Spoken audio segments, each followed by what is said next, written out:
Okay. अब अभी जा रही है।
स्वागत है आप सभी का एक बार फिर से केजीएस में। और साथियों, आज के सेशन में हम सब चर्चा करने वाले हैं जो हाल ही में आप लोगों ने करंट अफेयर्स के टेस्ट जो दिए, उसी पे आज का चर्चा है, डिस्कशन है। जाहिर सी बात है, ये जो टेस्ट है आप सभी बच्चों ने बहुत ही अच्छे से इसमें शामिल हुए हैं और काफ़ी अच्छा स्कोर भी रहा है। और क्वेश्चंस जैसे बीपीएससी फाइनल एग्जाम में पूछती है, ठीक उसी पैटर्न पे केजीएस में भी सेट हुआ था। और इसमें सबसे अच्छी बात यह है कि क्वेश्चंस को सेट करने वाली जो टीम है, उन्होंने इस बात का विशेष ख्याल रखा कि क्वेश्चंस को तीनों सेगमेंट में उन्होंने पूछा है। उसमें कुछ एवरेज क्वेश्चंस हैं, मॉडरेट क्वेश्चंस हैं और टफ क्वेश्चंस भी हैं। तो आपको घबराने की आवश्यकता नहीं है, बस आप ये मान लो कि आपको जो रियल एग्जाम है उसी का आपको फील आया होगा। और केजीएस की टीम का ये एफर्ट्स है, हम लोग का ये मानना है कि अगर आप मॉडरेट और उसके भी टफ लेवल, उससे भी ऊपर लेवल के क्वेश्चंस को प्रैक्टिस करके जाएंगे तो जाहिर सी बात है एग्जाम आपको काफ़ी आसान लगेगा और आप वहाँ काफ़ी अच्छा परफॉर्म कर पाओगे। इस बार जो करंट अफेयर्स की क्लास हुई थी, आपकी जो टेस्ट हुए थे इस बार, लास्ट जो टेस्ट हुआ है साथियों, उसमें आपने देखा होगा कि 3 महीनों के करंट अफेयर्स आपको वहाँ पे करवाए गए थे, अक्टूबर, नवंबर और दिसंबर। और अगली जो आपके टेस्ट होने वाले हैं उसमें है जनवरी, फरवरी और मार्च। तो आई होप कि आप सभी बच्चे अगले टेस्ट में जुड़ चुके होंगे तैयारी करने में, और जनवरी, फरवरी, मार्च की क्लासेस हुई है तो आप लोग एप्लीकेशन पे फाउंडेशन कोर्स में रिवीजन करेंगे, या फिर आपके पास जो केजीएस की मैगजीन है उसको या अन्य किसी भी मानक रेफरेंस को लेते हुए आप अपनी तैयारी को आगे बढ़ाएंगे।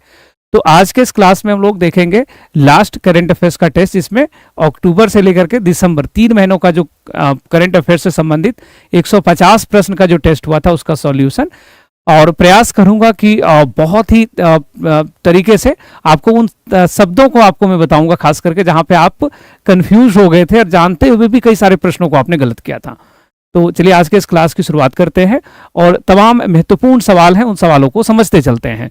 एक बात और नोट करना आप सभी लोग कि जब आप सितंबर में फाइनल एग्जाम में जाइएगा तो इस सेशन को वापस से एक बार आप इसको थोड़ा सा 1.5x पे करके एक रिवीजन के फॉर्म में भी आप इसे देखते हुए चले, ताकि उस समय भी आपको थोड़ा हेल्प हो जाए। ठीक है, तो ये सेशन आपके लिए बहुत ही उपयोगी साबित होने वाला है। 3 महीनों के तमाम महत्वपूर्ण करंट अफेयर्स को हम लोग यहाँ पे चर्चा कर रहे हैं। ओके, तो चलिए आज के इस क्लास को आगे बढ़ाते हैं। और एक जरूरी बात भी है, आप लोगों ने देखा होगा कि स्टूडेंट हमने आपको टेस्ट से ठीक पहले जो एक कोशिश थी कि कुछ क्वेश्चंस, कुछ टॉपिक डिस्कस कर लिया जाए, वो हमने ऐप पे किया भी था।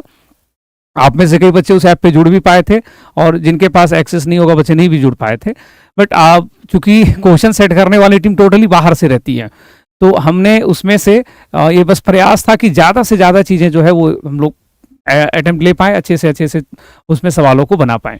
ठीक है, तो आज के सेशन की शुरुआत करेंगे और पहला प्रश्न आपके सामने जो था स्टूडेंट, ये प्रश्न है G20 से संबंधित। किससे संबंधित है स्टूडेंट? G20 से। प्रश्न को बहुत ही ध्यान से पढ़ना था और बनाने का प्रयास करना था। प्रश्न संख्या 1 प्रश्न है कि G20 संसदीय अध्यक्ष शिखर सम्मेलन, जिसको P20 कहते हैं, के संदर्भ में निम्नलिखित कथनों पर विचार करें। Consider the following statement about parliamentary speakers summits. तो पार्लियामेंट्री इसलिए इसको P20 कहते हैं। हाँ, ध्यान से समझेंगे। P20 मतलब P स्टैंड फॉर पार्लियामेंट्री। तो इसके बारे में कुछ कथन है, इस पे हमें विचार करना। पहली जानकारी कि P20 का 9वां शिखर सम्मेलन मुंबई में आयोजित किया गया है। तो मुंबई में ऐसा आयोजन नहीं हुआ था, यह आयोजन हुआ है न्यू दिल्ली में। यह आयोजन हुआ था नई दिल्ली में। और दूसरा जो सबसे महत्वपूर्ण अगला जो सेंटेंस है वह है कि इस शिखर सम्मेलन का थीम है एक पृथ्वी, एक परिवार, एक भविष्य के लिए संसद। यह जानकारी पूर्णतः सही है। पहला जो जानकारी था स्टूडेंट गलत हो गया, क्योंकि मुंबई के जगह न्यू दिल्ली होना चाहिए था। आगे जानकारी है कि अफ्रीकी संघ का प्रतिनिधित्व करने वाली पैन अफ्रीकी संसद ने पहली बार P20 शिखर सम्मेलन में भाग लिया है। तो यह जानकारी भी पूर्णतः सही है।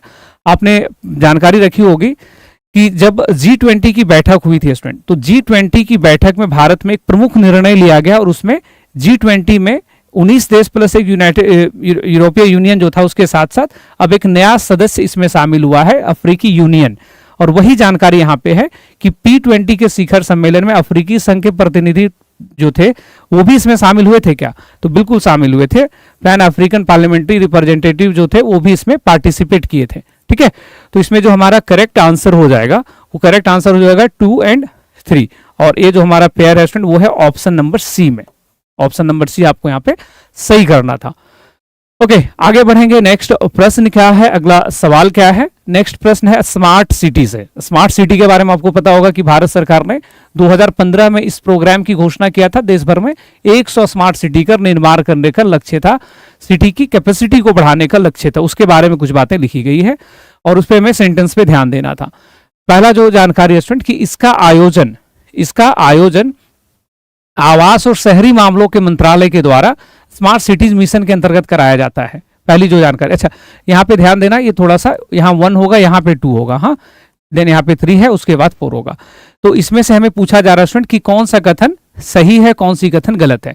जो पहला जो सेंटेंस है पहला जो सेंटेंस है ये पूर्णतः सही है। यहाँ पे पहला सेंटेंस क्या है, पूरी तरह से। मिनिस्ट्री कौन सा है स्टूडेंट, तो urban and housing and urban development ministry, ये मंत्रालय के द्वारा जो है ये स्मार्ट सिटीज मिशन का आयोजन किया जाता है। यह जानकारी पूरी तरह से सत्य है। इस पुरस्कार में कर्नाटक, तमिलनाडु और मध्य प्रदेश ने शीर्ष 3 राज्य के रूप में उभरे हैं। स्टूडेंट यह जानकारी गलत थी। जो स्मार्ट सिटीज में जो 3 टॉप राज्य हैं उनमें से जो राज्यों का नाम है स्टूडेंट वह है एमपी, तमिलनाडु और राजस्थान। एमपी, उसके बाद है तमिलनाडु जैसा कि ऊपर में लिखा हुआ भी है, और उसके बाद जो राज्य स्टूडेंट वह है राजस्थान। राजस्थान, हाँ राजस्थान।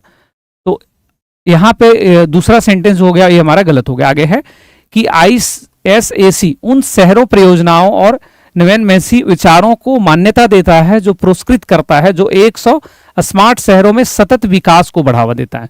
यह जानकारी जो है ये पूरी तरह से सत्य है, पूरी तरह से सही है। हाँ, इंडिया स्मार्ट सिटीज मिशन क्या है स्टूडेंट, एक प्रतियोगिता है शहरों के बारे में जो सस्टेनेबल डेवलपमेंट को प्रमोट करता है। कितने शहरों के बीच में प्रतियोगिता है, 100 स्मार्ट शहरों के बीच में। तो सही कथन हो गया हमारा 1 और 3। जो पेयर आप यहाँ पे देख सकते हो वो कौन सा है, यहाँ पे भी हमारा पेयर बन रहा है ऑप्शन नंबर 3 में। पेयर कौन सा बन रहा है भी, ऑप्शन नंबर 3 के अंदर। हाँ, आगे फिर से सवाल है, यह प्रश्न सीधा सवाल है। आप में से कई बच्चों ने इसे काफी अच्छे से इसको बनाया भी होगा। प्रश्न है कि बताओ वैश्विक नवाचार सूचकांक global innovation index, global innovation index में भारत का रैंक क्या है, इंडिया का स्थान क्या है। तो साथियों इसमें टोटल 132 देशों ने भाग लिया। 132 कंट्रीज जो थे इस लिस्ट में शामिल थे, और भारत का स्थान जो है स्टूडेंट वह है 40 नंबर पे इंडिया है। इसमें से कई बार एग्जाम में आपसे ऐसे सवाल भी पूछे जाएंगे कि बताओ टॉप कंट्रीज कौन कौन से हैं जो इस लिस्ट में सबसे ऊपर हैं। तो स्टूडेंट सबसे ऊपर जो देश है वह है स्विट्जरलैंड। सबसे ऊपर जो देश है स्टूडेंट वह है स्विट्जरलैंड। स्विट्जरलैंड के बाद जो दूसरे नंबर पे देश है साथियों वह है स्विट्जरलैंड के बाद जो दूसरे नंबर पे देश है वह है स्वीडन, और स्वीडन के बाद हो जाएगा यूएसए। स्वीडन के बाद हो जाएगा 3rd रैंक पे यूएसए। और हमारा रैंक क्या है, भारत का स्थान क्या साथियों, तो भारत 132 देशों में नवाचार के मामले में, इनोवेशन के मामले में हमारा रैंक हो गया 40 नंबर पे। कौन रिपोर्ट प्रकाशित करता है, कई बार परीक्षाओं में पूछा जाता है। वीपो, world innovation world intellectual rights property organization जो है उसके द्वारा इस इंडेक्स को इसको प्रिपेयर किया जाता है, इस इंडेक्स को जारी किया जाता है। इनोवेशन क्या है आप सब जानते होंगे कि जो चीजें एग्जिस्ट करती हैं पहले से उसको ज्यादा उपयोगी बनाने का जो काम किया जाता है साथियों वो इनोवेशन कहलाता है। और दुनिया में जो पहला रैंक इस इंडेक्स में मिला है वह देश है स्विट्जरलैंड, दूसरे नंबर पे स्वीडन है और 3rd नंबर पे यूएसए है। भारत का स्थान क्या, भारत 40वें नंबर पे 40 रैंक पे। आगे फिर से प्रश्न है, आगे प्रश्न है कि बताओ प्रश्न संख्या 4 में आपसे सवाल पूछा गया था, ये न्यूज़पेपर में भी काफी खबरों में रहा था, हम लोगों ने करंट के डिस्कशन में भी शायद डिस्कशन में देखा था। R21 मैट्रिक्स M जो हाल ही में खबरों में था, पूछा जा रहा है कि which was recently seen in the news, ये किससे रिलेटेड है, किससे संबंधित है। तो साथियों इसका संबंध जो है ये WHO के द्वारा इसको हाल ही में मलेरिया के लिए अप्रूव्ड किया गया एक प्रकार का वैक्सीन है। ये malaria vaccine recommended by the WHO, World Health Organization ने मलेरिया के टीका के रूप में इसको अप्रूव कर दिया है। आपसे यह भी सवाल हो सकता है एग्जाम में पूछा जाए कि इसे किसने डेवलप किया है। तो स्टूडेंट इसे डेवलप करने वाला संस्था का नाम है ऑक्सफोर्ड यूनिवर्सिटी। Oxford university. उसके बाद एक जो इंस्टीट्यूट है स्टूडेंट उस संस्था का नाम है जेनर इंस्टीट्यूट और सीरम इंस्टीट्यूट। जेनर इंस्टीट्यूट और भारतीय वैक्सीन निर्माण करने वाली एक बड़ी company serum institute. Serum institute, ये तीनों ने मिलकर के इस वैक्सीन को निजात किया है और इसको रेकमेंड किया है, हाल ही में अनुशंसित किया है WHO ने। एग्जाम में डायरेक्ट आपसे कई बार सवाल यह भी पूछा जा सकता है कि इसका संबंध किस रोग से है, किस डिजीज से है। तो हम लोगों ने इसमें जानकारी रखेंगे कि यह संबंधित है मलेरिया, मलेरिया के टीका के रूप में इसको WHO ने अप्रूव कर दिया है, इसको यहाँ पे मान्यता दे दी है। आगे प्रश्न है कि भारत की पारुल चौधरी चीन के हांगझोउ में संपन्न 19वें एशियाई खेलों में किस खेल में स्पर्धा में स्वर्ण पदक जीता है। तो पारुल चौधरी जो है इन्होंने 5000 मीटर की दौड़ में इन्होंने गोल्ड मेडल जीत लिया है, स्वर्ण पदक इन्होंने यहाँ पे जीता है, गोल्ड मेडल यहाँ पे इन्होंने जीता। और पारुल चौधरी ने इसी आयोजन में स्टूडेंट 3000 मीटर का जो रेस होता है उसमें इन्होंने रजत पदक भी जीता है, सिल्वर मेडल भी यहाँ पे इन्होंने जीता है। तो हमें प्रश्न केवल यह पूछा गया था कि गोल्ड मेडल इसमें, स्वर्ण पदक इसने किस में जीता है। तो भाई इन्होंने 5000 मीटर का जो रेस हुआ था उसमें इन्होंने, पारुल चौधरी ने गोल्ड मेडल जीता था। और यह भी जानकारी है कि 19वें एशियाई खेलों में भारत ने कुल 117 मेडल जीते हैं। कितने मेडल जीता है भाई भारत ने? 107, 107, 117 नहीं, 107 मेडल भारत ने यहाँ पे जीते हैं। भारत जो है वो चौथे स्थान पे रहा है। भारत स्टूडेंट इसमें 4th नंबर पे रहा है। चाइना पहले पे है, जापान, दक्षिण कोरिया, उसके बाद भारत का स्थान था मेडल लिस्ट में। ग्रीन अमोनिया, पिछले दिनों यह भी खबरों में था। तो ग्रीन अमोनिया के बारे में कुछ सेंटेंस लिखे गए हैं। Consider following statement regarding green ammonia. इसके बारे में बातें, पहली कि भारत ने पहली बार मिस्र से ग्रीन अमोनिया का आयात किया है। ठीक है, ये जानकारी क्या सही है या गलत है? बिल्कुल सही है। इसको इंपोर्ट किया है ग्रीन अमोनिया को। कहां से इंपोर्ट किया गया स्टूडेंट? तो भारत ने इंपोर्ट किया है मिस्र से, इजिप्ट से। और भारत में इसको इंपोर्ट किया गया है जिस बंदरगाह से स्टूडेंट, उसका नाम है चिदम्बरम बंदरगाह। और चिदम्बरम जो बंदरगाह है स्टूडेंट, पोर्ट जो ये है, बंदरगाह जो है यह है तमिलनाडु में। वहीं से इसको इंपोर्ट किया गया है, तमिलनाडु से इसको यहाँ पे इंपोर्ट किया गया है। पहली जानकारी बिल्कुल सही है।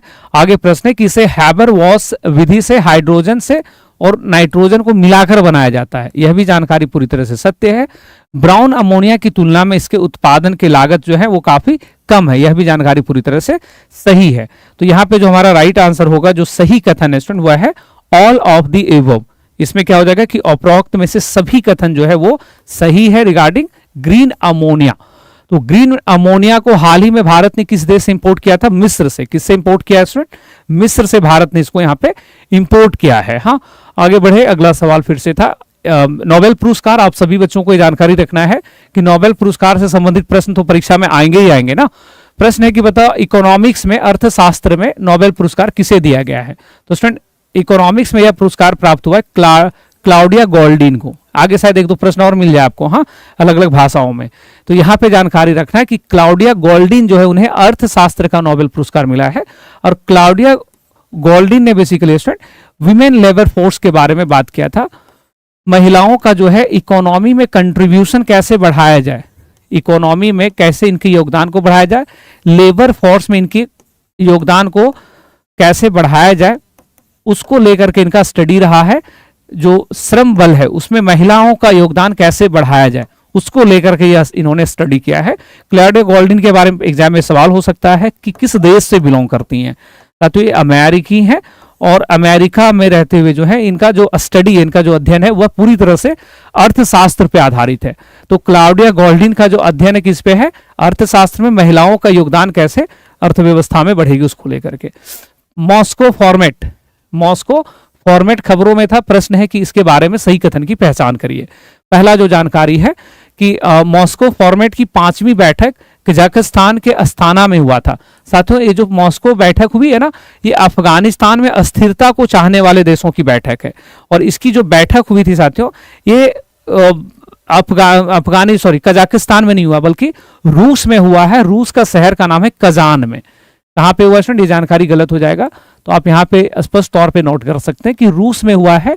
रूस के कजान सिटी में इसका आयोजन हुआ है, कजान शहर में इसका आयोजन हुआ है मॉस्को फॉर्मेट का। आगे जानकारी है कि इसमें रूस, चीन, पाकिस्तान, ईरान, कजाकिस्तान इत्यादि जो देश है और भारत भी इसमें शामिल हुआ था या शामिल नहीं हुआ था, तो ये सब शामिल हुए थे, है ना, ये सही जानकारी। दूसरा, मॉस्को फॉर्मेट का मुख्य उद्देश्य अफगानिस्तान में शांति स्थापित करने के लिए राष्ट्रीय सुलह प्रक्रिया को सुविधाजनक बनाना है। तो ये भी जानकारी यहाँ पे सही है। बिल्कुल, मॉस्को फॉर्मेट इस बात के लिए है कि अफगानिस्तान में कैसे शांति को बहाल किया जा सके, कैसे पीसफुल एनवायरनमेंट को बहाल किया जा सके। ठीक है, तो ये दोनों जानकारी सही है। पूछा गया है कि गलत क्या है ना, गलत कौन सा कथन है? तो साथियों गलत इसमें केवल एक कथन है और वह है पहला वाला। गलत कथन केवल कौन सा है? तो गलत है कि the 5th meeting of the Moscow format held in Astana Kazakhstan. ये कथन हमारा इनकरेक्ट हो गया। इसकी बैठक हुई कजान, रसिया के अंदर ये बैठक हुआ है। तो ये जानकारी हम लोगों ने देखा। आगे फिर से प्रश्न है, अगला प्रश्न कि बताओ पैसिफिक एशिया ट्रैवल एसोसिएशन पाटा के संबंध में निम्नलिखित कथनों पर विचार करो। पहली जानकारी कि पैसिफिक एशिया ट्रैवल एसोसिएशन पाटा ट्रैवल मार्ट का 46वां संस्करण नई दिल्ली में आयोजित हुआ है। पहली जानकारी यहाँ पे कि क्या यह बैठक नई दिल्ली में हुआ है? जी हाँ, यह बैठक कहां पे हुआ स्टूडेंट? नई दिल्ली में हुआ, जिस कारण से खबरों में था। नेक्स्ट पूछा जा रहा है कि यह वैश्विक खरीदारों और विक्रेताओं के बीच जो है व्यापारिक संपर्क हेतु एक मंच है। पाटा क्या एक फोरम है खरीदने बेचने के लिए, सेलर्स और बायर्स के लिए? हाँ, एक मंच के रूप में काम करता है पैसिफिक रीजन में। अगली जानकारी कि पैसिफिक एशिया ट्रैवल एसोसिएशन की स्थापना 1991 में हुई थी, जिसका मुख्यालय मनीला में है। ये जानकारी बिल्कुल गलत हो जाएगा स्टूडेंट, 1991 में नहीं बल्कि इसकी स्थापना हुई 1951 में, 1951 में, और इसका जो मुख्यालय स्टूडेंट वो बैंकॉक में है, न कि मनीला, न कि मनीला। अब आगे देखिए कि पूछा क्या जा रहा है, उपर्युक्त कथनों में से कौन सा कथन सही है? तो सही कथन हमें यहाँ पे दो दिख रहा है, पहला और दूसरा सेंटेंस है, दो यहाँ पे सही हो गया, यानी कि हमने सही उत्तर करना था बोथ 1 और 2। हाँ, पहला जो ऑप्शन है वो हमारा सही था। तो ऐसे प्रश्नों पे आप देखिएगा, गौर करना कि जब भी आपको एसर्टेशन वाले सवाल पूछे जाएंगे तो आप विशेष रूप से ध्यान दीजिएगा कि जब भी कोई वर्ष लिखा रहे, कोई स्थान का नाम लिखा रहे, तो आप थोड़ा सतर्क हो जाना, ठीक है, क्योंकि गलतियां वहीं पे कराई जाती है और एग्जाम के अंदर जो है इसी प्रकार का काम वहां पे भी होता है। हालांकि आपने ये टेस्ट में भी अनुभव कर लिया है, ये अच्छी बात है, ठीक है। और मैं हमेशा कहता हूं कि आपकी गलतियों से ही आप सीखते हैं। तो जो भी आप गलत करते हैं, जिन प्रश्नों को आप गलत करते हैं, उसके लिए अलग एक नोटबुक रखिए और उस नोटबुक में उन गलतियों को लिख लीजिए, ताकि आने वाले समय में अगली बार जब वो सवाल आपके पास आए, वो कंसेप्ट आपके पास आए, तो आप दोबारा गलती ना करें, है ना। एक गलती माफ, दूसरी गलती माफ नहीं होगी। तो प्रयास करना है कि आप अपनी गलतियों को नोट करते चलना। हाँ, और ये केवल करंट अफेयर्स में नहीं करना, बाकी जीएस के विषयों के अंदर भी आप इस तरह की चीजों को लागू कर सकते हैं, है ना। चलिए आगे बढ़िए, अगला सवाल क्या है आपसे उसे देखते हैं। नेक्स्ट प्रश्न कि रसायन प्रबंधन पर अंतर्राष्ट्रीय सम्मेलन के बारे में कथनों पर विचार करो। ठीक है, ये जो है स्टूडेंट विचार करना है कि consider the following statement regarding the international conference on chemicals management. पहला जो सेंटेंस है कि रसायन प्रबंधन अंतर्राष्ट्रीय सम्मेलन का 5वां सत्र की मेजबानी जर्मनी की सरकार ने बॉन सिटी में किया है। हाँ, यह आयोजन रिसेंटली कहां पे हुआ है? जर्मनी के वॉन सिटी में। हाँ, नेक्स्ट है कि 5वें सत्र का आयोजन संयुक्त राष्ट्र पर्यावरण कार्यक्रम यूनाइटेड नेशन एनवायरमेंटल प्रोग्राम के द्वारा किया गया था। क्या? बिल्कुल, ये जो 5वां बैठक हुआ है साथियों, इसका आयोजन किसने किया है? यूएनईपी ने किया है। किसने किया भाई? यूएनईपी ने। और ये दोनों कथन हमारा यहाँ पे राइट है, सही है, ठीक है, दोनों कथन यहाँ पे सही है। चलिए नेक्स्ट प्रश्न है, इस तरह के सवाल तो एग्जाम में आएंगे ही। हरिमो शक्ति निम्नलिखित में से किन देशों के मध्य होता है? इस वर्ष भारत में हुआ था, पिछले वर्ष कहां पे हुआ है? मलेशिया में हुआ था। इस वर्ष भारत में, पिछले वर्ष कहां हुआ है? मलेशिया में। तो किन देशों के मध्य आयोजित होता भी? भारत और मलेशिया के मध्य होने वाला यह सैन्य अभ्यास है और इसी के संदर्भ में आपसे यहाँ पे सवाल पूछा गया था। तो सैन्य अभ्यास से तो क्वेश्चंस रहते ही हैं। पिछला आयोजन कहां पे हुआ है? मलेशिया। इस वर्ष का आयोजन कहां पे? तो भारत के अंदर। आगे प्रश्न है अंतरराष्ट्रीय सौर गठबंधन के बारे में कितनों पर विचार करें। आगे प्रश्न था अंतरराष्ट्रीय सौर गठबंधन के बारे में कुछ सेंटेंस लिखें, उस पर आपको विचार करना है। Consider the following statement regarding international solar alliance. पहली जानकारी, अंतरराष्ट्रीय सौर गठबंधन की 6ठी बैठक पेरिस फ्रांस में आयोजित किया गया है। पहला जो सेंटेंस यहाँ पे लिखा है, क्या यह बैठक पेरिस के फ्रांस शहर के अंदर हुआ है? तो स्टूडेंट ये जो बैठक हुआ है वो पेरिस फ्रांस में ना होकर के जो ये बैठक है साथियों, ये हुआ है न्यू दिल्ली में। कहां पे बैठक हुआ है? न्यू दिल्ली के अंदर। हाँ, कहां पे बैठक हुआ है? नई दिल्ली के अंदर। तो ये पेरिस गलत हो जाएगा, सही उत्तर हो जाएगा हमारा न्यू दिल्ली। दूसरा सेंटेंस पढ़ते हैं। दूसरा सेंटेंस कि यह 120 से अधिक हस्ताक्षरकर्ता देशों का गठबंधन है, जिनमें से अधिकांश या तो पूर्ण रूप से या आंशिक रूप से कर्क रेखा या मकर रेखा के ऊपर स्थित हैं। असल 120 देशों का नहीं, हस्ताक्षर इसमें जो किया गया है वो 119 देशों के द्वारा किया गया है। कितने देशों ने इस पे हस्ताक्षर किया है? ISA इंटरनेशनल सोलर अलायंस जो था स्टूडेंट, ये 2015 में बना है। भारत और फ्रांस के प्रयासों से बना है। और ISA जो है, इसमें अगर सदस्य, पूर्ण सदस्य जो है वो 99 है। लास्ट सदस्य स्पेन बना है ना, अभी रिसेंटली ये न्यूज में था, स्पेन बना है। तो 120 के जगह देशों का जो नाम होना चाहिए था वो 119 होना चाहिए था। आगे है कि सभी हस्ताक्षर देशों द्वारा ISA फ्रेमवर्क समझौते का अनुसमर्थन किया गया है क्या? आईएसए फ्रेमवर्क में जो समझौते हुए हैं उसको सबने रिकमेंड किया है क्या? नहीं, इसमें सभी देशों ने रिकमेंडेशन नहीं दिया है, बल्कि 119 में से केवल 98 कंट्रीज ने ये रिकमेंडेशन किया है। कितने देशों ने इसमें अनुसमर्थन दिया, मतलब जो इसके फ्रेमवर्क है इसको कितने लोगों ने अप्रूव किया है? तो केवल 98 कंट्रीज ने। ठीक है, तो ये भी सेंटेंस क्या हो गया? गलत। तो पहली जानकारी बैठक नई दिल्ली में हुई थी तो पेरिस था, वो भी गलत। 120 देशों में ये भी गलत, और सबने दिया है इस पे रिकमेंडेशन, ये भी गलत। यानी कि इस प्रश्न का हमने सही उत्तर करेंगे कि उपयुक्त में से कोई नहीं, और नॉन ऑफ द एबव। हाँ, ऊपर में जितने भी ऑप्शन सेंटेंस लिखे गए हैं सब इनकरेक्ट है, सब यहाँ पे गलत है। ठीक है, तो ऐसे सवालों को आप देखेंगे, इस तरह के बहुत सारे प्रश्न आपको मिलेगा, और ऐसे प्रश्नों पे विशेष रूप से ध्यान देना है। सोलर अलायंस के बारे में काफी खबर है।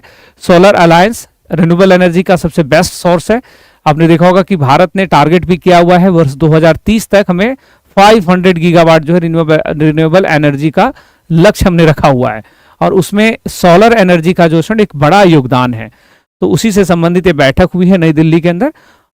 आगे प्रश्न है आईएनएस सुमेधा, किसके बारे में सवाल है स्टूडेंट? आईएनएस सुमेधा के बारे में।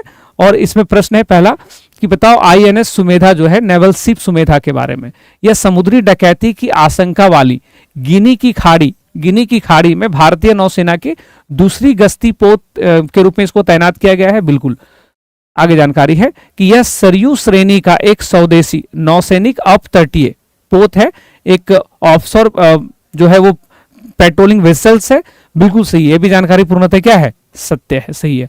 आपने सुना होगा कि दुनिया में जो सबसे बड़ा व्यापार होता है, सर्वाधिक जो व्यापार होते हैं, ट्रेड जो होता है, वो ट्रेड में सबसे ज्यादा योगदान है समुद्री मार्गों का, है ना। समुद्री मार्गों से ज्यादा व्यापार होता है। भारत में भी 80% से ज्यादा, लगभग 85% तक का जो इंपोर्ट एक्सपोर्ट होता है समुद्री मार्गों से होता है। और समुद्री मार्गों में जब इंपोर्ट एक्सपोर्ट होता है तो समुद्री डकैती की घटनाएं भी बढ़ता है। एक देश है सोमालिया, और सोमालिया एक ऐसा देश है स्टूडेंट जो इसके लिए विख्यात है पूरी दुनिया में, समुद्री डकैती सबसे ज्यादा ही करता है। और इसको साधने का जो काम किया जाता है वो इंडियन नेवी के द्वारा किया जाता है। भारतीय नौसेना के जहाजों के द्वारा इस पर काफी निगरानी रखी जाती है। तो ये क्रम जो आप देखेंगे यहाँ पे वो यही है। समुद्री डकैती की आशंका वाले गिनी की खाड़ी में किसे तैनात कर दिया गया था हाल ही में? तो आईएनएस सुमेधा को तैनात किया गया था। ये दूसरा पोत है जो हमने वहां पे तैनात किया है। और ये कैसा पोत है भाई? स्वदेशी नौसैनिक अपतटीय गश्ती पोत है।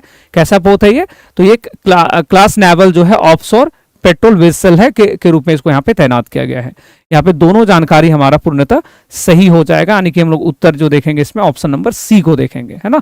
आंसर यहाँ पे हमारा ऑप्शन नंबर सी हो जाएगा। नेक्स्ट प्रश्न है कि निम्नलिखित में से कौन सा नवरत्न कंपनियां नहीं है? अच्छा, प्रश्नों में कई बार आपसे यहाँ पे भी गलती होता है ना, नहीं है पूछा गया है, तो कई बार लगता है कि नवरत्न कंपनी कौन है ये पूछ रहा है। तो इसमें नवरत्न कंपनियों का नाम एक बार अगर हम लोग यहाँ पे देखें तो इसमें से 3 कंपनी हमें नवरत्न कंपनी दिख रही है। देखो, एक ये भेल नहीं, आरबीएनएल नवरत्ना कंपनी है, रिसेंटली बना था। राइट्स नवरत्ना कंपनी है, इरकन नवरत्ना कंपनी है। तो ये तीनों तो नवरत्ना कंपनी है। भेल और एचपीसीएल ये नवरत्ना कंपनियों के समूह में है क्या? भेल और एचपीसीएल ऑब्वियसली आप कहेंगे नहीं, है ना, आप कहोगे नहीं। तो ये दोनों कंपनियां जो स्टूडेंट वो इस सूची में शामिल नहीं है। और चूंकि यहाँ पे हमने इस शब्द का प्रयोग किया है नवरत्न कंपनी, तो आप नवरत्न कंपनी के संदर्भ में बात करें तो वर्तमान समय में 17 पब्लिक सेक्टर यूनिट्स हैं, पीएसयूज हैं, जिन्हें नवरत्ना का दर्जा प्राप्त है। और नवरत्न कंपनी के संदर्भ में बातें ये है स्टूडेंट कि हाल ही में 3 कंपनियों को, रिसेंटली 3 कंपनियों के दर्जा प्राप्त हुआ, राइट्स, इरकन और एक कंपनी है इरेडा, हाँ, जिसका फुल फॉर्म होता है Indian renewable energy development agency. तो इसको भी हाल ही में जो है मान्यता मिला है 17वां कंपनी के तौर पे। ये भी नवरत्ना कंपनी के रूप में लिस्टेड है। तो इसमें से केवल ये 2 नवरत्ना की समूह में नहीं है बल्कि महारत्ना में है। तो हम लोग इसमें इनकरेक्ट स्टेटमेंट क्या हो जाएगा? ऑप्शन नंबर बी को यहाँ पे करेक्ट करेंगे। आदि महोत्सव जो हाल ही में जमशेदपुर में हुआ है, इसके बारे में कथनों पर विचार करना है। पहली जानकारी कि इसका आयोजन संस्कृति मंत्रालय के द्वारा होता है, बिल्कुल भी नहीं। यह आयोजन जो है साथियों ये भारत में जनजातीय और आदिवासी मामलों के मंत्रालय, ट्राइबल अफेयर्स मिनिस्ट्री जो है उसके द्वारा इसका आयोजन किया जाता है। ठीक है, और उसमें भी आदिवासी मामलों के मंत्रालय के द्वारा जो इसका आयोजन होता है स्टूडेंट, उसके लिए काम करने वाला एक संस्था है जिसको बोलते हैं ट्राइफेड, वह इसका आयोजन करती है। और इस वर्ष जो आयोजन हुआ है आदि महोत्सव का, यह आयोजन हुआ है जमशेदपुर झारखंड में, जमशेदपुर झारखंड के अंदर यह आयोजन हुआ है। तो उसी के संदर्भ में बातें हैं। पहली जानकारी हमारा यहाँ पे इनकरेक्ट हो गया है, आगे बढ़ते हैं कि यह आदिवासी उद्यमिता जो एंटरप्रेन्योरशिप है, शिल्प क्राफ्ट इत्यादि को, वाणिज्य को आगे बढ़ाने के लिए स्टूडेंट एक वार्षिक उत्सव है। बिल्कुल सही है, ये वार्षिक उत्सव हर वर्ष का आयोजन हो रहा है।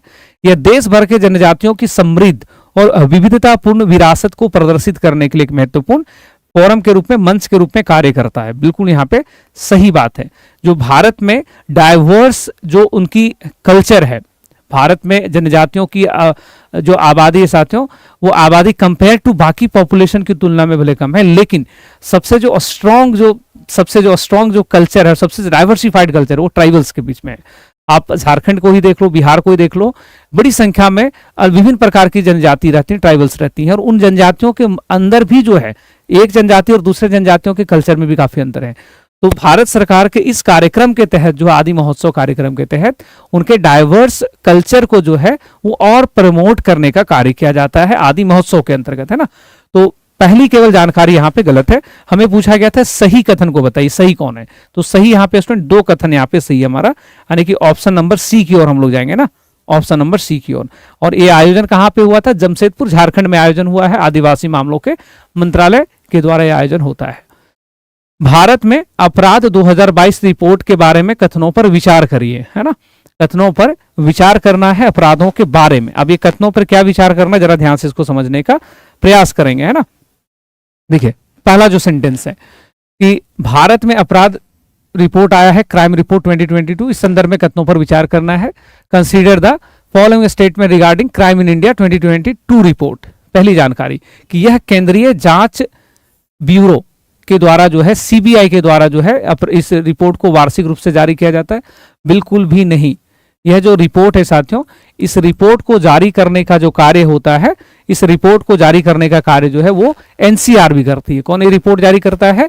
NCRB, national crime record bureau. Report कौन जारी करता है? एनसीआरबी रिपोर्ट जारी करती है, वार्षिक रिपोर्ट। ये सही जानकारी है। दूसरा, इस रिपोर्ट में अपराधों की गणना के लिए प्रिंसिपल ऑफेंस रूल का पालन किया गया है। सवाल है कि क्राइम अगेंस्ट वीमेन जो है हैज इंक्रीज बाय, सॉरी यहाँ पे क्या है कि principal offence rule is followed by counting the crimes in this report. क्या इसमें इस रूल का पालन किया गया है? बिल्कुल पालन हुआ है। बात करेंगे क्या होता है, ठीक है। बिल्कुल पालन हुआ है। उसके बाद नेक्स्ट है 2021 की तुलना में 2022 में, 21 से 22 में महिलाओं के खिलाफ अपराध में 4% का जो है वो वृद्धि दर्ज यहाँ पे किया गया है। तो ये भी बातें हम लोग देखेंगे, ठीक है। ये भी जानकारी पूर्णतः सही है। तो सही कौन सा है? 2 और 3। 2 और 3 जो है ऑप्शन नंबर बी में हमें यहाँ पे देखने को मिल रहा है। अब ना आप ध्यान देना, इस शब्द पे लिखा हुआ प्रिंसिपल ऑफेंस रूल का पालन किया जाता है। देखो प्रिंसिपल ऑफेंस रूल क्या होता है स्टूडेंट? एक घटना हुआ, हाँ एक घटना हुआ, एक एफआईआर हुआ, और उस एफआईआर के दौरान जो है वो कई तरह के अपराध के आरोप जो है वो लगाए गए। तो उसमें से जो सबसे संगीन अपराध जो होता है, जो उसमें से सबसे ज्यादा ऑफेंसिव, उसमें जो सबसे खतरनाक अपराध होता है, उसी अपराध को केवल एक के रूप में कंसीडर किया जाएगा। जैसे आप कल्पना करिए कि किसी व्यक्ति के घर में चोरी हो गया, और उस चोरी के क्रम में जो है वो कई तरह की चीजें हुई, और वो चोरी के दौरान बदसलूकी हुए, उनके जो है वो बहुत सारे ज्वेलरी इत्यादि को चोरी कर लिया गया, घर के दरवाजे तोड़ दिए गए, किसी व्यक्ति को डराया गया, धमकाया गया, किसी को मारपीट कर दिया गया, हो सकता है किसी की हत्या कर दी गई। तो जब उसका एफआईआर लिखाएगा तो उसमें 7-8 अपराध को दर्ज किया जाएगा एक ही एफआईआर में। तो उस एफआईआर में भले 7-8 अपराध दर्ज हैं, लेकिन उस पूरे मामले को केवल एक अपराध के रूप में कंसीडर करेंगे, और वह एक अपराध कौन सा होगा? वह एक अपराध होगा जो सबसे संगीन है, जो सबसे ऑफेंसिव है। तो इसी को कहा जाता है प्रिंसिपल ऑफेंस रूल। कौन सा रूल कहते हैं भाई? प्रिंसिपल ऑफेंस रूल कहते हैं। और एनसीआरबी के द्वारा जो है इस रिपोर्ट को तैयार करने में, जो क्राइम रिपोर्ट है 2022 का, उसको तैयार करने में इसी रूल का यहाँ पे पालन हुआ है, ठीक है। तो ये जानकारी हम लोगों ने यहाँ पे देखा। आगे प्रश्न है कि कोलंबो सुरक्षा सम्मेलन की 6ठी राष्ट्रीय सुरक्षा सलाहकार स्तर की बैठक का आयोजन कहां पर किया गया है? आपसे ये पूछा जा रहा है कि यह बैठक जो साथियों ये कहां पर हुआ है। देखिए इसका जो बैठक हुआ है कोलंबो सुरक्षा सम्मेलन, कोलंबो सुरक्षा सम्मेलन स्टूडेंट, कहीं कहीं शॉर्ट में कोलंबो सिक्योरिटी कॉन्फ्रेंस जो है CSC, 6 नंबर की मीटिंग कहां पे हुआ है भाई? मॉरिशस में हुआ है। कहां पे हुआ है? मॉरिशस में। ये जो कोलंबो सुरक्षा सम्मेलन है ना स्टूडेंट, इसका स्थापना किया गया है भारत, श्रीलंका और मालदीव के द्वारा। इसका स्थापना किसके द्वारा मिलकर किया गया स्टूडेंट? स्थापना, बाद में बहुत सारे देश इसमें शामिल हुए, लेकिन इसकी जो स्थापना हुई है, it was established by this countries, इन सब ने मिलकर के यहाँ पे इसको स्थापित किया है। और इसके स्थापना में कोलंबो सुरक्षा सम्मेलन के बारे में बातें हैं कि ये क्या करता है? समुद्री सूचनाओं को साझा करता है। जो मैरीटाइम इंफॉर्मेशन होते हैं, जो समुद्री सूचना है, वो एक देश दूसरे देश को ट्रांसफर करता है। एक देश दूसरे देश को क्या करता है? तो ये ट्रांसफर करता है, उसको एक्सचेंज करने के काम करते हैं तमाम देश। तो इसकी स्थापना करने वाले देश है। और हाल ही में इसका 6 नंबर का जो मीटिंग है स्टूडेंट, वो कहां पे हुआ है? मॉरिशस में हुआ है। कहां पे? तो मॉरिशस के अंदर हम लोग यहाँ पे कंसिडर करेंगे। आगे प्रश्न होगा कि किस अंतरराष्ट्रीय संगठन ने वर्ष 2023-24 के लिए विदेश मंत्रालय, मिनिस्ट्री ऑफ एक्सटर्नल अफेयर्स के साथ साझेदारी में प्रोजेक्ट प्रयास को शुरू किया है? प्रोजेक्ट प्रयास जो है वो किसने शुरू किया है? किसके साथ मिलकर के? भारत सरकार के विदेश मंत्रालय के साथ मिलकर के। ठीक है, तो स्टूडेंट इसकी जो शुरुआत की गई है वो भारत सरकार के मिनिस्ट्री ऑफ फॉरेन अफेयर्स ने मिलकर शुरू किया है, अंतर्राष्ट्रीय प्रवासन संगठन के द्वारा, इसके साथ मिलकर के ना, इंटरनेशनल ऑर्गेनाइजेशन फॉर माइग्रेशन, ठीक है, उसके साथ मिलकर के कार्यक्रम को शुरू किया है। नाम है इसका प्रोजेक्ट प्रयास। प्रोजेक्ट प्रयास जो है, इसकी जो शुरुआत हुई है, यह शुरुआत हुआ है 2 लोगों के लिए, 2 विशेष समुदाय के लिए। और ये 2 विशेष समुदाय है श्रमिक और छात्र, स्टूडेंट्स। ठीक है, देखिए छात्रों के लिए, श्रमिकों के लिए और छात्रों के लिए, लेबरर्स एंड स्टूडेंट्स के लिए। आप इस बात से पूरा सहमत हो गए कि वर्तमान समय में स्टूडेंट बड़ी संख्या में भारत के बच्चे जो हैं विदेश शिक्षा ग्रहण करने के लिए जाते हैं, और बड़ी संख्या में भारत के लोग विदेशों में रोजगार के लिए जाते हैं। और इस दौरान जो है उन्हें कई तरह की घटनाओं का, कई तरह की परेशानियों का सामना करना पड़ता है।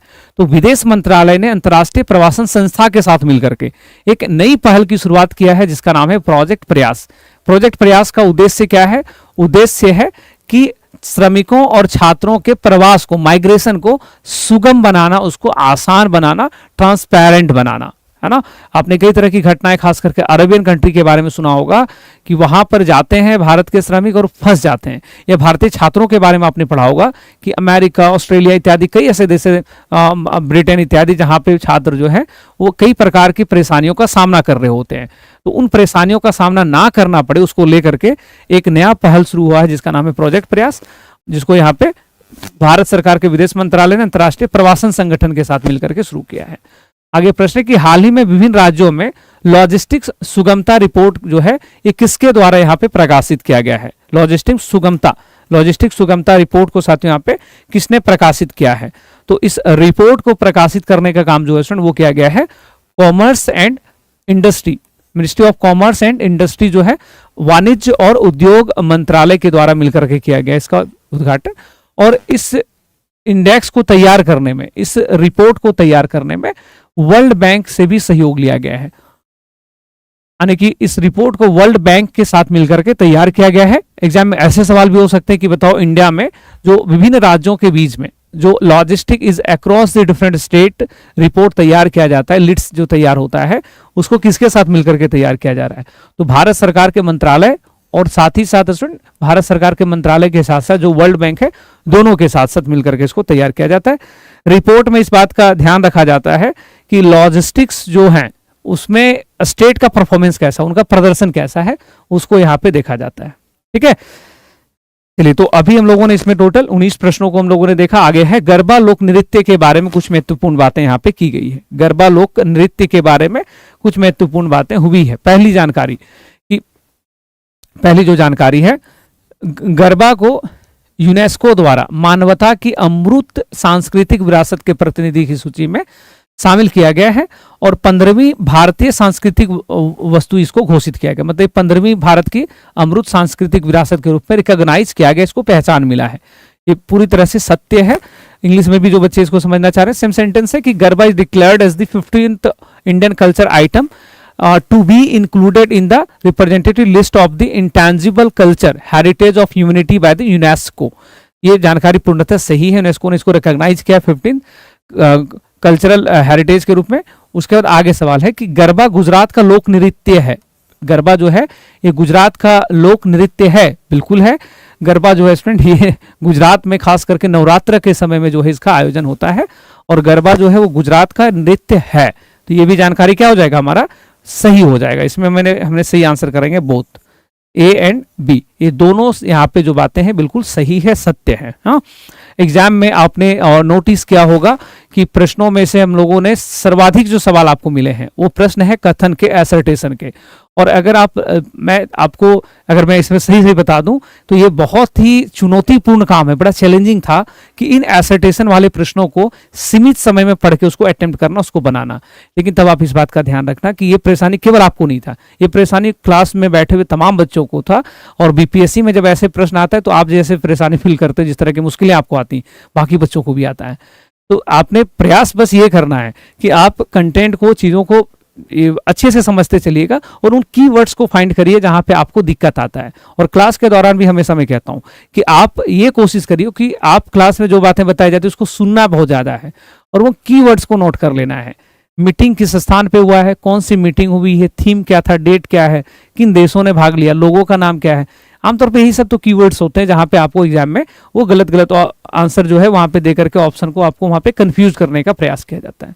ठीक है, आगे बढ़ेंगे। प्रश्न संख्या 21, प्रश्न संख्या 21, FIVB पुरुष वॉलीबॉल क्लब विश्व चैंपियनशिप के बारे में कुछ सेंटेंस लिखे गए हैं, कुछ कथन है।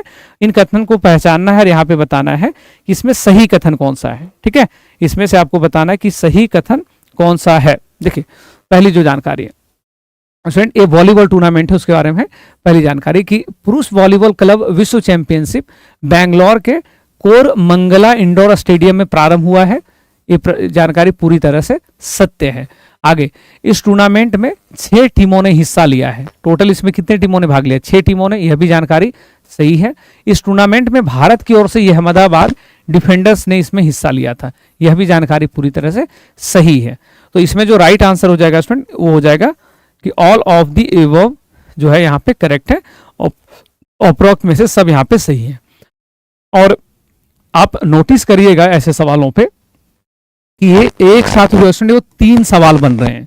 आप देखो, क्वेश्चन भले एक ही है लेकिन क्वेश्चन जो है 3 क्वेश्चन है। और हम लोग का प्रयास ये है कि आपको इन प्रश्नों के माध्यम से ज्यादा चीजें जो है वो सीखने को मिले। पूरा डिटेल एनालिसिस हो गया। आयोजन बेंगलोर के स्टेडियम में 6 टीमों ने भाग लिया और इसमें भारत की ओर से अहमदाबाद डिफेंडर्स ने जो है वो हिस्सा लिया था। ये जानकारी यहाँ पे हमें सामने आ रही है। तो आप प्रयास करना कि जो अन्य बातें लिखी जा रही हैं उसको भी आपको नोट करना है। हाँ, अगली जानकारी है इंटरपोल के बारे में, जिसको अंतर्राष्ट्रीय पुलिस भी कहते हैं, है ना। तो पूछा जा रहा है इसके बारे में, इंटरपोल के बारे में। इंटरपोल की जो 91वीं आम सभा की बैठक हुई है, इसकी जो जनरल मीटिंग हुई है, आम बैठकें जो होती है, वो नई दिल्ली में हुआ है क्या भाई? बिल्कुल भी नहीं। नई दिल्ली में बैठक कहाँ से हो जाएगा? तो स्टूडेंट यह बैठक जो हुआ है वो वियना में हुआ है। कहाँ पे हुआ है स्टूडेंट? वियना में हुआ है। और वियना कहाँ पड़ता है? ऑस्ट्रिया के अंदर। हाँ, तो यह बैठक कहाँ पे हुआ है भाई? वियना, ऑस्ट्रिया के अंदर। ठीक है, तो पहली जानकारी यहाँ पे हमें सामने आ रहा है कि ये गलत बात है। दूसरी कि इसकी स्थापना 1923 में अंतर्राष्ट्रीय आपराधिक पुलिस आयोग के रूप में किया गया था। ये बातें यहाँ पे बिल्कुल सत्य है। नेक्स्ट कि केंद्रीय जांच ब्यूरो सीबीआई भारत में इंटरपोल के लिए राष्ट्रीय केंद्रीय ब्यूरो एनसीबी के रूप में कार्य करता है। ये बात भी यहाँ पे बिल्कुल सही है। तो इसमें जो हम लोगों को पूछा जा रहा है कि वापस से कि इसमें सही कथनों को पहचानिए कि इसमें कौन कौन सा जो है वो कथन हमारा सही है। तो स्टूडेंट इसमें 2 कथन हमें सही मिल रहा है। और ये 2 कथन कौन कौन सा है? तो जो ऑप्शन नंबर 2 एंड 3 में लिखा हुआ है, ऑप्शन नंबर 2 एंड 3 में जो लिखा हुआ कथन है, ये 2 बातें केवल सही है। और एक जो सबसे महत्वपूर्ण बात था वही गलत कर दिया गया था, जिस कारण से सवाल आपसे पूछा गया था। प्रश्न इसलिए पूछा गया था क्योंकि हाल ही में इसकी मीटिंग हुई है। और आपसे गलत इसलिए हो गया था कि अगर आप इस जगह को नहीं पहचान पाए तो। मीटिंग कहाँ पे हुआ था? वियना में हुआ है, जहाँ जो ऑस्ट्रिया में पड़ता है। नेक्स्ट है दक्षिण पूर्व एशिया अफीम सर्वेक्षण 2023 खेती उत्पादन और निहितार्थ रिपोर्ट के बारे में बातें लिखी गई, उसको यहाँ पे आपको बताना है। South Asia opium survey 2023 cultivation, production and implications, हाँ, उसके बारे में आपको बताना है। ठीक है, चलिए देखते हैं क्या है। पहली जो जानकारी है कि यह रिपोर्ट संयुक्त राष्ट्र मादक पदार्थ एवं अपराध कार्यालय के द्वारा जारी किया जाता है। पहली जानकारी, क्या ये बातें यहाँ पे बिल्कुल सही है? तो ये जानकारी जो है स्टूडेंट यहाँ पे बिल्कुल सही है। ठीक है, आगे बातें, ये रिपोर्ट कौन जारी करता है स्टूडेंट? संयुक्त राष्ट्र का मादक पदार्थ और अपराध कार्यालय। नेक्स्ट है कि अवैध अफीम उत्पादन करने वाले गोल्डन ट्रायंगल क्षेत्र में ईरान, अफगानिस्तान, पाकिस्तान शामिल है। स्टूडेंट गोल्डन ट्रायंगल जो क्षेत्र है, इसमें 3 क्षेत्र शामिल है जो अफीम उत्पादन करने में वर्ल्ड में फेमस है, और ये 3 देश जो है स्टूडेंट वह है म्यांमार, थाईलैंड और लाओस। ये तीनों देश का नाम आप चाहे तो यहां पे नोट कर लेना, म्यांमार, थाईलैंड और तीसरा जो देश है स्टूडेंट वह है लाओस। ठीक है, लाओस।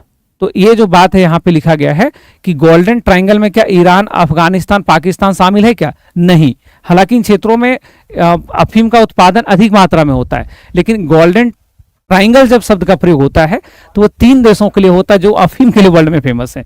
और ये 3 क्षेत्र कौन कौन से हैं? म्यांमार, इसके अलावा म्यांमार के अलावा जो दूसरा देश वह है, म्यांमार के बाद हो जाएगा थाईलैंड और उसके बाद है लाओस। 3 कंट्रीज में फेमस है। आगे कि अफगानिस्तान दुनिया में सबसे बड़ा अफीम का क्षेत्र है क्या? नहीं। अफीम के उत्पादन में फ्रेंड ये दुनिया में दूसरे नंबर पे आता है। दुनिया में अफीम उत्पादन में इसका स्थान क्या हो जाएगा फ्रेंड? तो ये दूसरे नंबर पे आता है। और जो फर्स्ट नंबर पे है, जो दुनिया में सबसे बड़ा जो है फर्स्ट नंबर पे आने वाला जो देश है फ्रेंड वह है म्यांमार। दुनिया में सबसे बड़ा, अगर आपसे पूछा जाए कि दुनिया में सबसे बड़ा अफीम उत्पादन करने वाला देश का नाम क्या है, तो म्यांमार। दूसरे नंबर पे अफगानिस्तान का यहाँ पे नाम आता है। तो ये जानकारी जो है वो गलत थी। दूसरी जो जानकारी है ये भी गलत थी। अब प्रश्न में हमें क्या पूछा गया कि इनमें से सही क्या है, उसको पहचानना है। तो सही हमें केवल एक मिल रहा है, जो कि ऑप्शन नंबर ए में आपको यहाँ पे दिखाई पड़ रहा है। आगे जानकारी रखें कि आर्टिफिशियल इंटेलिजेंस पे कथनों को आपको पहचानना है और आपको बताना है कि इसमें सही कथन कौन सा है। ठीक है, इसमें सही कथन कौन सा है ये आपको यहाँ पे बताना है। देखिए, सबसे पहली जो जानकारी है कि वैश्विक आर्टिफिशियल इंटेलिजेंस भागीदारी यानी कि GPAI 2023 में नई दिल्ली में आयोजित हुआ था। अश्विन 2023 में ये नहीं बना है, इसकी स्थापना हुई है 2020 में। इसकी स्थापना कब हुआ अश्विन? 2020 में इसकी स्थापना हुई है। और नई दिल्ली घोषणा के नाम से भी इसे जाना जाता है। कई बार एग्जाम में पूछा जाता है कि नई दिल्ली घोषणा, कॉन्टेक्स्ट देकर के आपको बताएगा। तो नई दिल्ली घोषणा का अर्थ किससे है? वैश्विक आर्टिफिशियल इंटेलिजेंस भागीदारी से, global partnership on artificial intelligence. आगे प्रश्न है कि इसकी स्थापना जून में 2023 में हुआ। सॉरी अश्विन, ये जानकारी आप केवल यहाँ पे मिसमैच हो गया। जून में बैठक तो यहीं पे हुआ है, ये जानकारी यहाँ पे सही हो जाएगा। पूछा गया बैठक कब हुआ था, तो अश्विन ये बैठक हुआ है 23 में नई दिल्ली में हुआ है, ये जानकारी सत्य है। इसकी स्थापना कब हुई है, तो अश्विन 23 में नहीं बल्कि इसकी स्थापना 2020 में हुई है। जो हम लोग ऊपर में भी यही सेम चीज में लिख रहा था, तो ये केवल जानकारी हमारा गलत है। 23 नहीं बल्कि इसकी स्थापना 2020 में हुई है। 15 जो देश हैं, 15 इसमें सदस्य देश हैं। भारत ऑब्वियसली इसको होस्ट कर रहा है, भारत इसमें मेन कंट्री है। तो इसमें पूछा जा रहा है कि सही कथन कौन सा है, तो सही केवल पहला था। हाल ही में इसकी बैठक नई दिल्ली में संपन्न हुई है। और इससे पहले जो यहाँ पूछा गया कि इसकी स्थापना 23 में हुई है क्या, नहीं, इसकी स्थापना 2020 में। तो सही हमारा हो जाएगा केवल ऑप्शन ए। ऑप्शन ए में जो लिखा हुआ है कि आर्टिफिशियल इंटेलिजेंस का बैठक हाल ही में नई दिल्ली में हुई, ये केवल सही है। आगे प्रश्न है कि ECLSS का पूर्ण रूप क्या है, इसका पूरा नाम क्या है ELSS का, है ना। तो देखिए इसका नाम क्या है स्टूडेंट? ECLSS का जो पूर्ण रूप है, इसका पूरा नाम है student environment control and life support system. ठीक है, ये इसका पूरा नाम है। आप में से लगभग सभी बच्चों को पता होगा कि भारत का पहला ह्यूमनॉइड जो स्पेस मिशन है, भारत पहली बार जो अंतरिक्ष मिशन करेगा जिसमें मानव को अंतरिक्ष में भेजेगा, उसका नाम है गगनयान। और इस गगनयान मिशन को प्रपोज्ड किया गया है 2025 में कि हम अंतरिक्ष में इंसानों को भेजने में सक्षम हो जाएंगे। तो गगनयान मिशन के लिए जो है वो भारत में खुद ही, भारत में खुद ही इसरो के द्वारा जो है साथियों, हाल ही में इसरो के द्वारा environment control and life support system को डेवलप किया गया है। इससे पहले भारत में ये सिस्टम नहीं हुआ करता था। हम लोग ये जो है सिस्टम जो है वो नासा से लेते थे, अब नासा से लेने की आवश्यकता नहीं पड़ेगी। तो प्रश्न आपसे यही पूछा गया था कि ECLSS का मतलब क्या है। तो हाल ही में इसे इसरो के द्वारा विकसित किया गया है। क्यों विकसित किया गया साथियों? ताकि हमारा जो गगनयान मिशन है, जो पहला ह्यूमनॉइड मिशन जो है जिसमें हम लोग अंतरिक्ष पे इंसानों को भेजने वाले हैं, उस मिशन को सफलतापूर्वक पूरा किया जा सके। तो इसीलिए इस मिशन को यहाँ पे लॉन्च किया गया है। ठीक है, तो पहली जानकारी यहाँ पे हम लोग देख रहे हैं और ये हमारा यहाँ पे बिल्कुल करेक्ट हो जाएगा। नेक्स्ट प्रश्न है कि वार्षिक व्यापार मेला बाली यात्रा के बारे में कथनों पर विचार करो। यह एशिया का सबसे बड़ा मुक्ताकाश यानी कि ओपन एयर मुक्त आकाश होगा, मुक्ताकाश नहीं।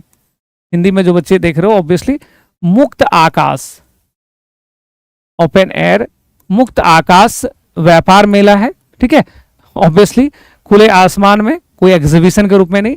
आगे है कि इस व्यापार मेला का आयोजन ओडिशा में भेड़ा नदी के किनारे होता नहीं, ओडिशा में यह आयोजन होता है, लेकिन ये आयोजन होता है स्टूडेंट महानदी के किनारे। और महानदी के किनारे कहां पर स्टूडेंट? तो यह आयोजन होता है साथियों कटक के अंदर। आयोजन कहां पे हो रहा है? कटक में आयोजन हो रहा है। यानी कि पहली जो जानकारी है ना, वो पूर्णतः सही है, दूसरी जानकारी यहाँ पे गलत थी।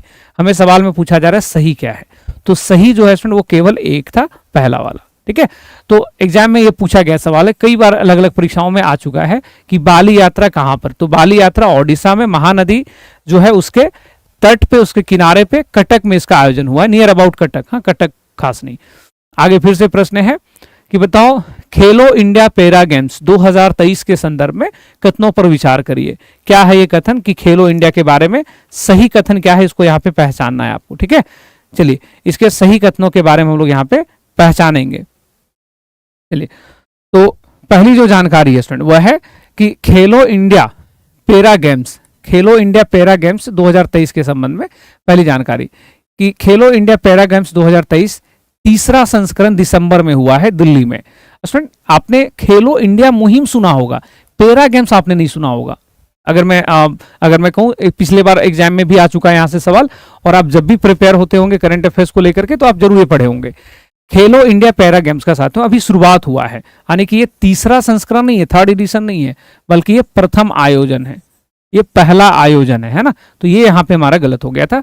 आगे पूछा गया कि खेलो इंडिया पैरा गेम्स 2023 की पदक तालिका में हरियाणा शीर्ष पर है, पहले नंबर पे है, ये तो सही बात है भी। उसके बाद बिहार का स्थान है, बिल्कुल नहीं, बिहार का स्थान नहीं है साथियों। उसके बाद यूपी का स्थान है, यानी कि सेकेंड नंबर में जो राज्य है वह है यूपी, बिहार यहाँ पे नहीं होगा। तो इसमें भी ये जानकारी हमारा क्या हो गया, गलत हो गया। पहली जानकारी क्या हो गई, ये भी गलत हो गई। आगे कि इसका शुभंकर उज्ज्वला एक गोरैया को रखा गया, गोरैया जो कि बिहार का राष्ट्रीय पक्षी है क्या, गोरैया स्पैरो आई थिंक। हाँ, आप कमेंट करके बताना कि ये राष्ट्रीय पक्षी है या नहीं, बिहार राज्य का राजकीय पक्षी। तो ये इसका शुभंकर है, ये यहाँ पे सत्य हो जाएगा। अब हमें पूछा गया सही कथन को बताओ, तो सही कथन इसमें कौन हो जाएगा? इसमें सही कथन जो है स्टूडेंट ये हमारा हो जाएगा ओनली 3 होना चाहिए, है ना। हिंदी इंग्लिश में अलग अलग ऑप्शन तो नहीं होगा एग्जाम के अंदर, मुझे लगता है यहाँ पे ओनली 3 होना चाहिए। इधर इंग्लिश में है ऑप्शन दिया हुआ ओनली 3, हिंदी उधर टाइपिंग में शायद कुछ मिस्टेक हुआ होगा। तो इसमें जो सही जानकारी है वो है केवल जो है स्टूडेंट वो एक हमारा यहाँ पे सही है, बाकी में आप करेक्ट कर लेना। तीसरा आयोजन नहीं बल्कि प्रथम आयोजन था, और बिहार नहीं बल्कि यूपी जो है वो इस पदक तालिका में दूसरे स्थान पे है।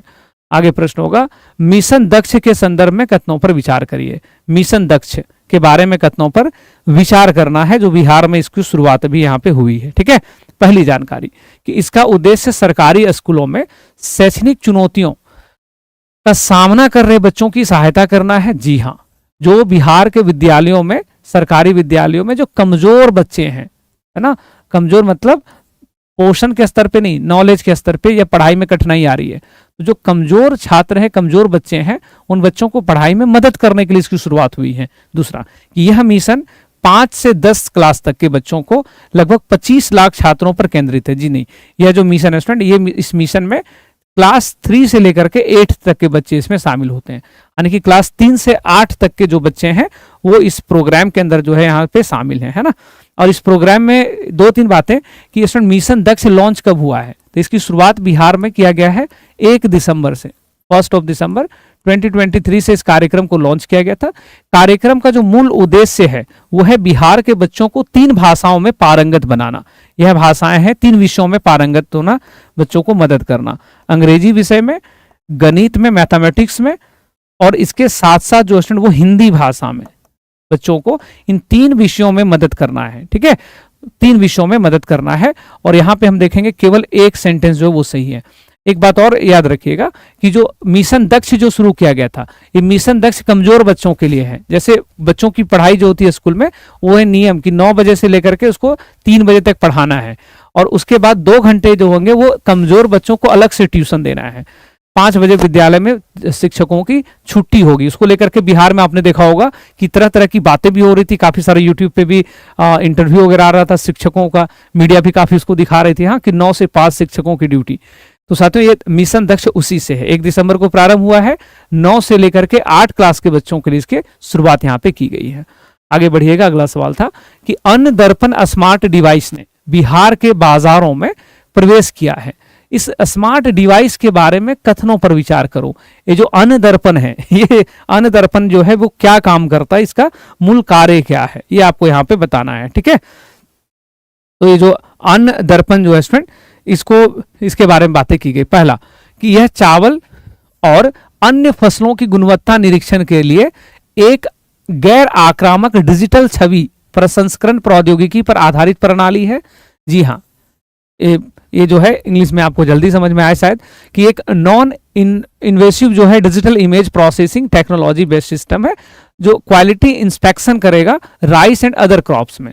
जो चावल और अन्य फसल है उसकी गुणवत्ता का निरीक्षण करने के लिए साथियों इस डिवाइस को डेवलप किया गया, जिसका नाम है अन्न दर्पण डिवाइस। ठीक है, आगे सवाल है कि इसका निर्माण भारतीय कृषि अनुसंधान परिषद करता है। भाई आईसीएआर का कार्य ये सब नहीं है। आईसीएआर क्या करता है, कृषि अनुसंधान का कार्य करता है, एग्रीकल्चर सेक्टर में रिसर्च करता है, ये डिवाइस थोड़ी बनाता है। इस डिवाइस को बनाने का जो काम किया गया साथियों, इस डिवाइस को बनाने का काम किया गया है सीडैक के द्वारा। किसने बनाया इसको, सीडैक ने। किसने बनाया भाई, इस संस्था का नाम क्या है, CDAC, centre for development of advancement computing, centre for development of advancing computing के द्वारा जो है साथियों इस डिवाइस को यहाँ पे डेवलप किया गया है। यानी कि पहला जो सेंटेंस है वही केवल सही था, दूसरा सेंटेंस यहाँ पे गलत है। आप केवल ध्यान थोड़ा देंगे तो बन जाएगा। आपने कहीं नहीं पढ़ा होगा आईसीआर ऐसा कोई डिवाइस बनाता है।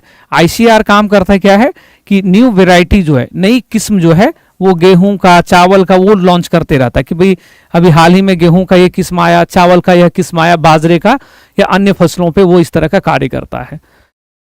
नेक्स्ट प्रश्न है कि मैथिली निबंध बोध संकेतन के लिए साहित्य अकादमिक अवार्ड 2023 किसे प्रदान किया गया साथियों, बासुकी नाथ झा को। यह अवार्ड किसे मिला है, बासुकी नाथ झा। और बासुकी नाथ झा जो है साथियों, इनका संबंध जो है वो समस्तीपुर से है। आप में से कई बच्चे समस्तीपुर से होंगे, तो समस्तीपुर से इनका संबंध है और उन्हें यह पुरस्कार मिला है साहित्य अकादमिक पुरस्कार साथियों। 22 + 2 अन्य भाषाएं जो है हिंदी और राजस्थानी, 22 भाषाओं के सर्वोच्च साहित्य को प्रदान किया जाता है। तो मैथिली भाषा में मैथिली निबंध के लिए जो है बोध संकेतन के लिए डॉक्टर बासुकी नंद नाथ झा को यहाँ पे चुना गया है। प्रथम अंतर्राष्ट्रीय संघ फोरम जो है, फर्स्ट इंटरनेशनल जो है संघ फोरम 2023 के बारे में कथनों पर विचार करना है। आपको बताना है कि इनमें से कौन सा कथन यहाँ पे सही है ना, उसको आपको यहाँ पे पहचानना है। पहली जानकारी कि यह कार्यक्रम दलाई लामा के कार्यालय द्वारा अंतर्राष्ट्रीय बौद्ध परिसंघ के सहयोग से हुआ था। तो यह जानकारी यहाँ पे बिल्कुल सत्य है। इसमें 32 देशों ने भाग लिया था, इसमें 32 देशों ने भाग लिया था और 32 देशों से साथियों इसमें लगभग 2000+ डेलीगेट्स, प्रतिनिधि, रिप्रेजेंटेटिव यहाँ पे भाग लिए थे। आगे जानकारी कि इसका विषय था परंपराओं को जोड़ना, आधुनिकता को अपनाना, आज की दुनिया में बुद्ध की शिक्षाओं पर एक संवाद को प्रोत्साहित करना, है ना। तो ये यहाँ पे जो है ये भी जानकारी बिल्कुल सही है। और पिछले दिनों आप सबको पता होगा कि दलाई लामा जो है स्टूडेंट, इनको चाइना के द्वारा इनको अटैक किया जाता है और दलाई लामा जो है वो हिमाचल प्रदेश में ही रहते हैं, यहीं से जो है अपने देश को संचालित करते हैं। ठीक है, जो तिब्बतियन समूह जो है उनमें से एक बड़ी समूह है जो दलाई लामा को मानती है, और दलाई लामा के द्वारा साथियों इस आयोजन को आगे बढ़ाया जा रहा है। इस आयोजन को कहां पर किया गया है, तो हाल ही में यह आयोजन जो है यहाँ पे आयोजित हुआ, जिसके बारे में यहाँ पे सवाल आपसे पूछा गया था। नेक्स्ट है कि हाल ही में बिहार पुलिस ने मिशन इन्वेस्टिगेशन एट 75 लॉन्च किया, इसके बारे में कथनों पर विचार करिए। पहली जानकारी, मिशन महिलाओं और अनुसूचित जाति इत्यादि के मामलों में 75 पुलिसकर्मियों की टीम बनाएगी, ऐसा कुछ नहीं है। तो इसमें जो सही उत्तर है स्टूडेंट वो ये हो जाएगा, मिशन इन्वेस्टिगेशन 75 के लिए निगरानी प्राधिकरण जांच जो CID है, बिहार में मामले की जांच औसतन, देखिए इसमें जो है पहली जो जानकारी है वो पूर्णतः क्या है, गलत है। दूसरी जो जानकारी कि मिशन इन्वेस्टिगेशन एट 75 के लिए निगरानी प्राधिकरण आपराधिक जांच विभाग CID बनाया जाएगा, ये बिल्कुल यहाँ पे करेक्ट है। बिहार में मामले की जांच में औसतन 261 दिन लगता है। एवरेज जो टाइम है किसी भी क्राइम को जांचने का, इन्वेस्टिगेशन का, वो है 261 डेज। तो इसको सरकार जो है ना वो अभी मिशन 75 का मतलब क्या है वो समझिएगा। असल मिशन इन्वेस्टिगेशन एट 75 का मतलब हुआ कि कोई भी अपराध यदि बिहार में होता है तो अपराध होने के बाद, FIR होने के बाद जो है साथियों वो 75 डेज में, 75 दिनों के अंदर जो है वो उस अपराध का जो है वो उस अपराध पर जो है उस मामले की जो है वो जांच को इंश्योर करने का लक्ष्य रखा गया है। यानी कि सरकार का टारगेट है कि जितना जल्दी हो सके देश के राज्य के अंदर जितने भी मामले बनते हैं उन मामलों की गहनता से जांच हो। तो मिशन 75 इन्वेस्टिगेशन 75 क्या है, 75 दिन है, 75 डेज। किस दिन से, FIR जिस दिन लॉन्च होता है, जिस दिन FIR की जाती है उसके अगले 75 दिनों के अंदर उस मामले की जांच होगी। अभी कितना दिन लगता है बिहार में, 261 डेज लगते हैं। इसको सरकार का लक्ष्य है कि इसको और कम करना है ताकि राज्य में लोगों को न्याय मिल सके, है ना। तो अब हमें यहाँ पे देखना है कि सही क्या है। तो सही हम देख रहे हैं, दो बातें लिखी गई हैं, ऑप्शन नंबर 2 और 3 दोनों इसमें हमारा सही हो जाएगा, यानी कि ऑप्शन नंबर C की ओर आपको जाना चाहिए था। नई दिल्ली में आयोजित प्रश्न आपसे पूछा जा रहा है कि नई दिल्ली में आयोजित प्रतिष्ठित 14वें कृषि नेतृत्व पुरस्कार 2023 में बिहार को किस श्रेणी में सर्वश्रेष्ठ पुरस्कार यहाँ पे प्राप्त हुआ है। तो साथियों बिहार को जो पुरस्कार मिला है वो है फसल उत्पादन में, जो क्रॉप्स प्रोडक्शन जो है, क्रॉप प्रोडक्शन, उसमें बिहार में बहुत ही उत्कृष्ट प्रगति किया है। बिहार ने बड़ा एक्स्ट्रा ऑर्डिनरी प्रोडक्शन को बढ़ाया है। बिहार में फसल उत्पादन क्या हुआ है, तेजी से बढ़ा है। तो उसको लेकर के जो 14वें कृषि नेतृत्व पुरस्कार मिला है वो किस राज्य को मिला भाई, बिहार को। और बिहार में यह पुरस्कार मिला है जो बिहार सरकार में कृषि सचिव जो है, एग्रीकल्चरल मिनिस्ट्री के जो सेक्रेटरी, उन्हें ये पुरस्कार मिला है। और पुरस्कार रिसीव करने का काम किया गया संजय अग्रवाल के द्वारा। जो कृषि सचिव हैं संजय अग्रवाल, उन्होंने इस पुरस्कार को रिसीव किया है। संजय अग्रवाल के द्वारा इस पुरस्कार को यहाँ पे रिसीव किया गया है। तो सही जानकारी हम लोगों ने यहाँ पे रखा। आगे प्रश्न है, और ऐसे सवाल एग्जाम के अंदर कई बार पूछा गया है, तो आप ध्यान देना, ये सब प्रश्न BPSC के अंदर आपको दिख सकते हैं। आगे प्रश्न है कि हाल ही में बिहार में ऑपरेशन सुरक्षा शुरू किया गया है, इसके बारे में कथन को सही बताना है आपको। क्या कौन सा कथन गलत है। पहला, कुख्यात अपराधियों, कॉन्ट्रैक्ट किलर, अंतर्जातीय अपराधियों की निगरानी और गिरफ्तारी करना, बिहार के राजकीय पक्षी गोरैया का संरक्षण निषेध कानून नहीं, ये बातें पूर्णतः सत्य है। असल बिहार के बारे में इस तरह की छवि है कि बिहार में छवि नहीं है, इस तरह के बहुत सारे गंभीर मामले हम लोगों को देखने को मिलता है कि बिहार में कुख्यात अपराधी, बड़े बड़े अपराधी हैं, कॉन्ट्रैक्ट किलर हैं, भाई कॉन्ट्रैक्ट लेकर के किलिंग करते लोगों की जान लेते हैं। और बिहार में अंतर जातीय अपराध है, मतलब एक जाति दूसरे जाति के बीच विद्वेष को बढ़ाने वाले भी कुछ लोग हैं। तो सरकार ने इस प्रकार के जो कुख्यात अपराधी हैं उनको समाप्त करने के उद्देश्य से, उसको खत्म करने के उद्देश्य से एक नया मिशन लॉन्च किया है जिसका नाम है ऑपरेशन सुरक्षा। नाम क्या है उस मिशन का साथियों, ऑपरेशन सुरक्षा, है ना। तो ये जानकारी आपको यहाँ पे रखनी है। नेक्स्ट होगा कि नीना सिंह को केंद्रीय औद्योगिक सुरक्षा बल, नीना सिंह को केंद्रीय औद्योगिक सुरक्षा बल के अंदर जो है वो उसमें जो है इनको शामिल किया गया है। आपसे पूछा जा रहा है कि नीना सिंह जो है वो बिहार के किस राज्य से हैं। इनको CISF का डायरेक्टर बनाया गया है, महानिदेशक, डायरेक्टर जनरल बनाया गया है CISF का। तो पूछा जा रहा है कि इनका संबंध कहां से है। तो साथियों इनका संबंध जो है वो बिहार से, बिहार में दरभंगा से है। और नीना सिंह के बारे में यह जानकारी है कि राजस्थान की पहली महिला DGP भी हैं, राजस्थान की पहली महिला DGP भी रह चुकी हैं। पहली महिला डीजीपी के रूप में भी इन्होंने कार्य किया है। आपको पता होगा पुलिस विभाग का हेड किसी राज्य के अंदर जो होता है वो यही होते हैं। तो महिला जो है फर्स्ट महिला डीजीपी राजस्थान का नाम क्या है, नीना सिंह।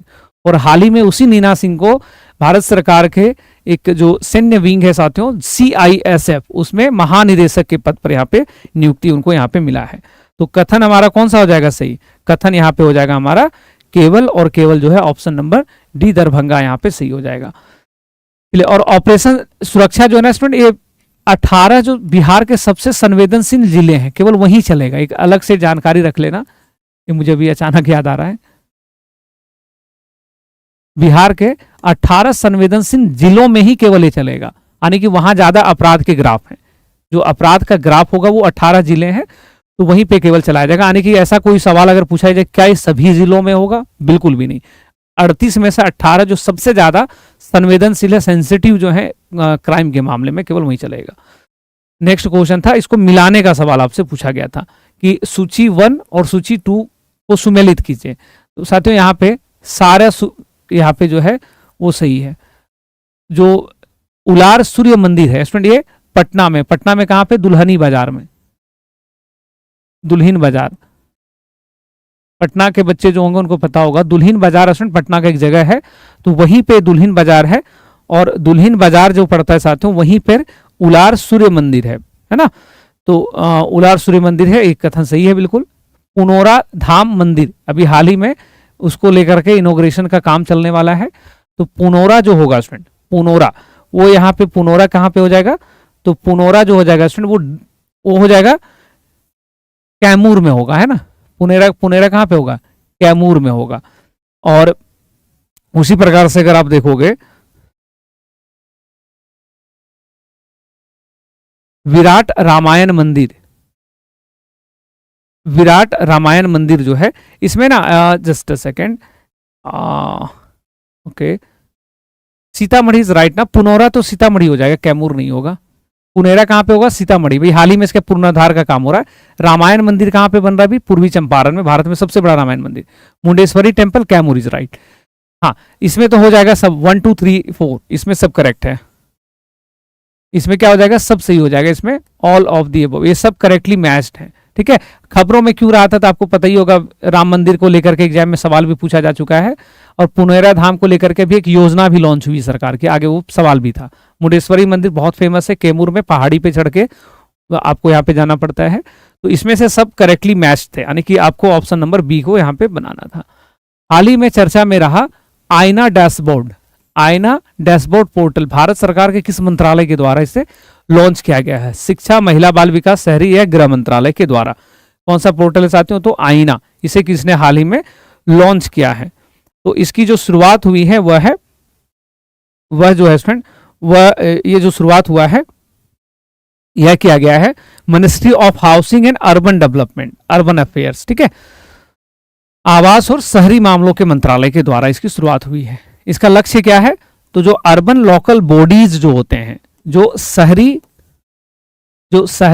नगर निकाय जो हैं, जिसको नगर निगम नगर पालिका कहते हैं, शहरी नगर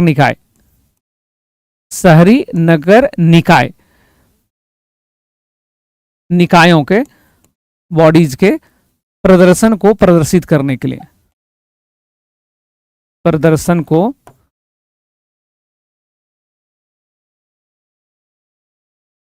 प्रदर्शित करने के लिए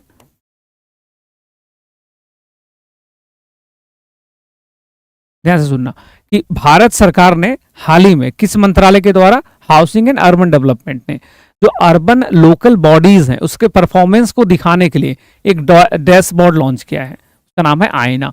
इसका काम यही होगा कि जैसे भारत में जितने भी नगर पालिका है, नगर निगम है, सब काम कर रहे हैं अपने अपने तरीके से, तो वो जो काम कर रहे हैं उस काम को एक पोर्टल पे दिखाया जाएगा ताकि ये पता चलेगा कि कौन अच्छा कर रहा है कौन बुरा कर रहा है, उसको लेकर के ये पूरी यहाँ पे जानकारी है। ठीक है, आगे जो प्रश्न है वह है, अगला प्रश्न होगा कि आपको बताना इसमें सही क्या है या गलत क्या है, इसको आपको पहचानना है। चलिए, जो पहली जानकारी है, जो अगला सवाल है कि हाल ही में चर्चा में रहा Indo Pacific economic framework for prosperity IPEF के बारे में कितनों पर विचार करिए। IPEF का तीसरी मंत्रिस्तरीय स्तरीय बैठक जो है वो लंदन में हुआ है। देखिए जगह को मार्क करेंगे, लंदन में नहीं हुआ है, सैन फ्रांसिस्को में हुआ है। कहां पे हुआ स्टूडेंट? सैन फ्रांसिस्को में। सैन फ्रांसिस्को के अंदर बैठक हुआ। पहली जानकारी गलत है। नेक्स्ट कि IPEF को अमेरिकी और इंडो पैसिफिक क्षेत्र के अन्य साझेदार देशों के द्वारा संयुक्त रूप से लॉन्च किया जाता है।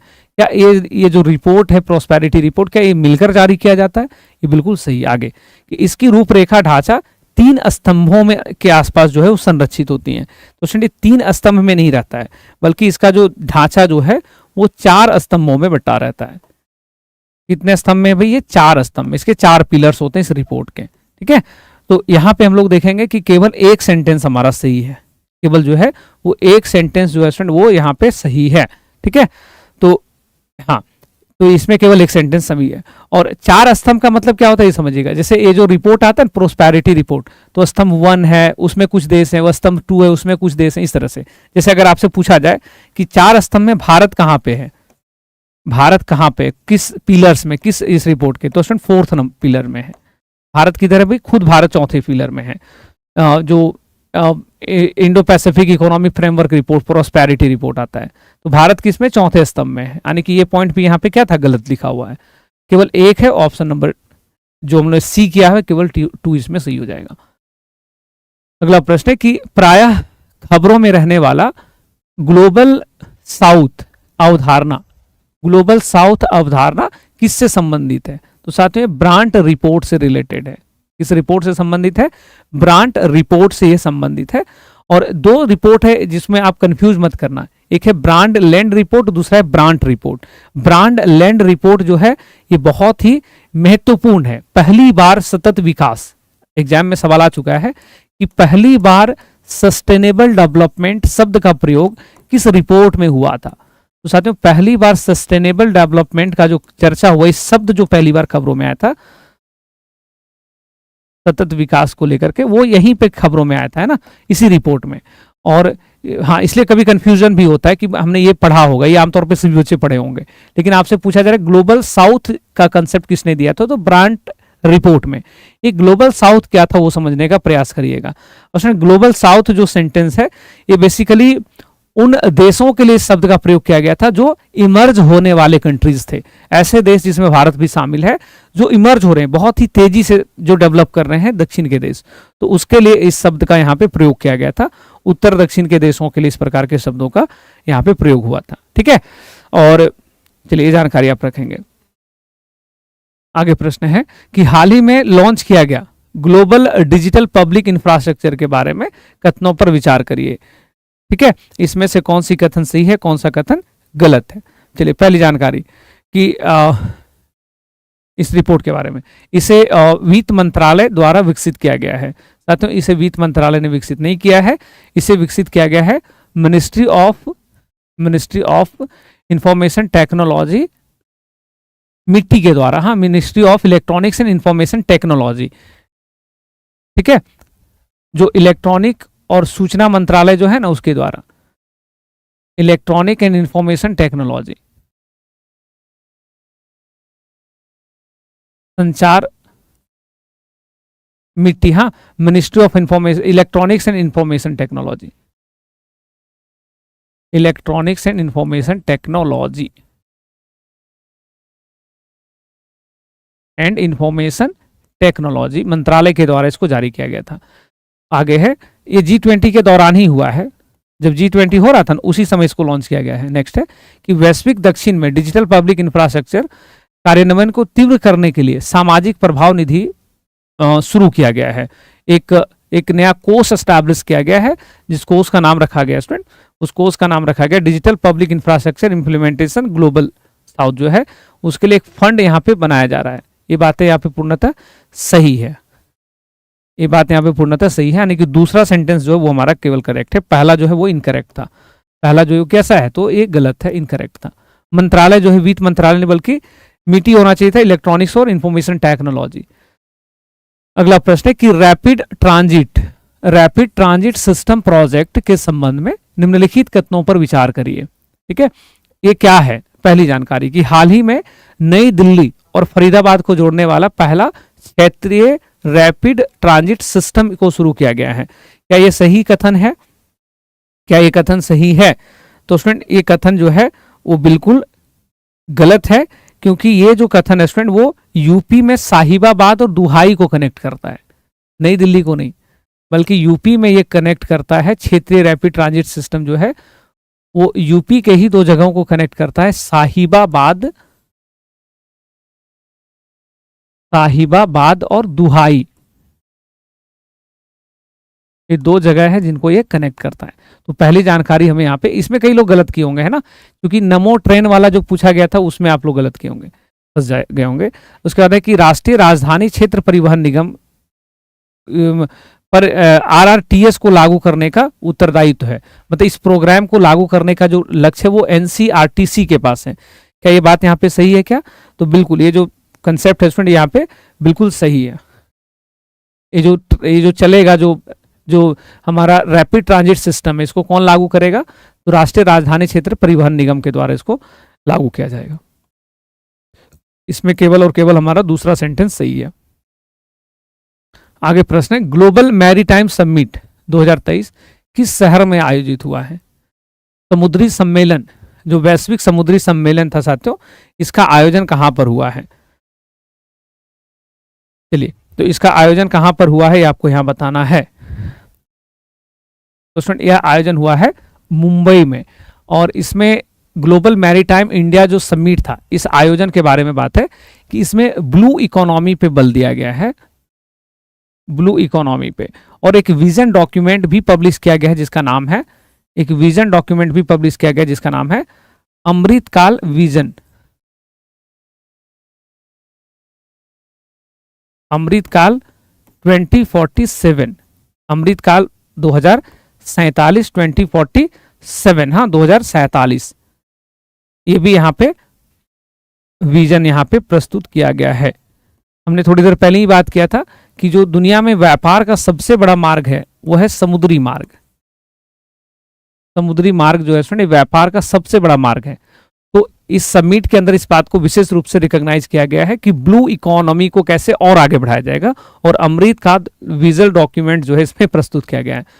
इस डॉक्यूमेंट का जो टारगेट है, लक्ष्य है, वो यही है कि समुद्री क्षेत्र में कैसे सुरक्षा पे काम किया जाएगा, कैसे सहयोग को बढ़ाया जाएगा। तो उसको लेकर के भारत में ये चर्चाएं हुई है। मीटिंग कहाँ पे हुआ है? किस शहर में? मुंबई में हुआ है। कहाँ पे हुआ? मुंबई में। आमतौर पे मीटिंग मुंबई में ही होता है, क्योंकि तटीय क्षेत्र है और भारत का सबसे ज्यादा जो एक्सपोर्ट इंपोर्ट का जो क्षेत्र है वो इधर से ही है। हाल ही में एक रिपोर्ट आया है, इसके बारे में यहाँ पे बोला जा रहा है कि हाल ही में investor risk reduction access platform किसके द्वारा लॉन्च किया गया है?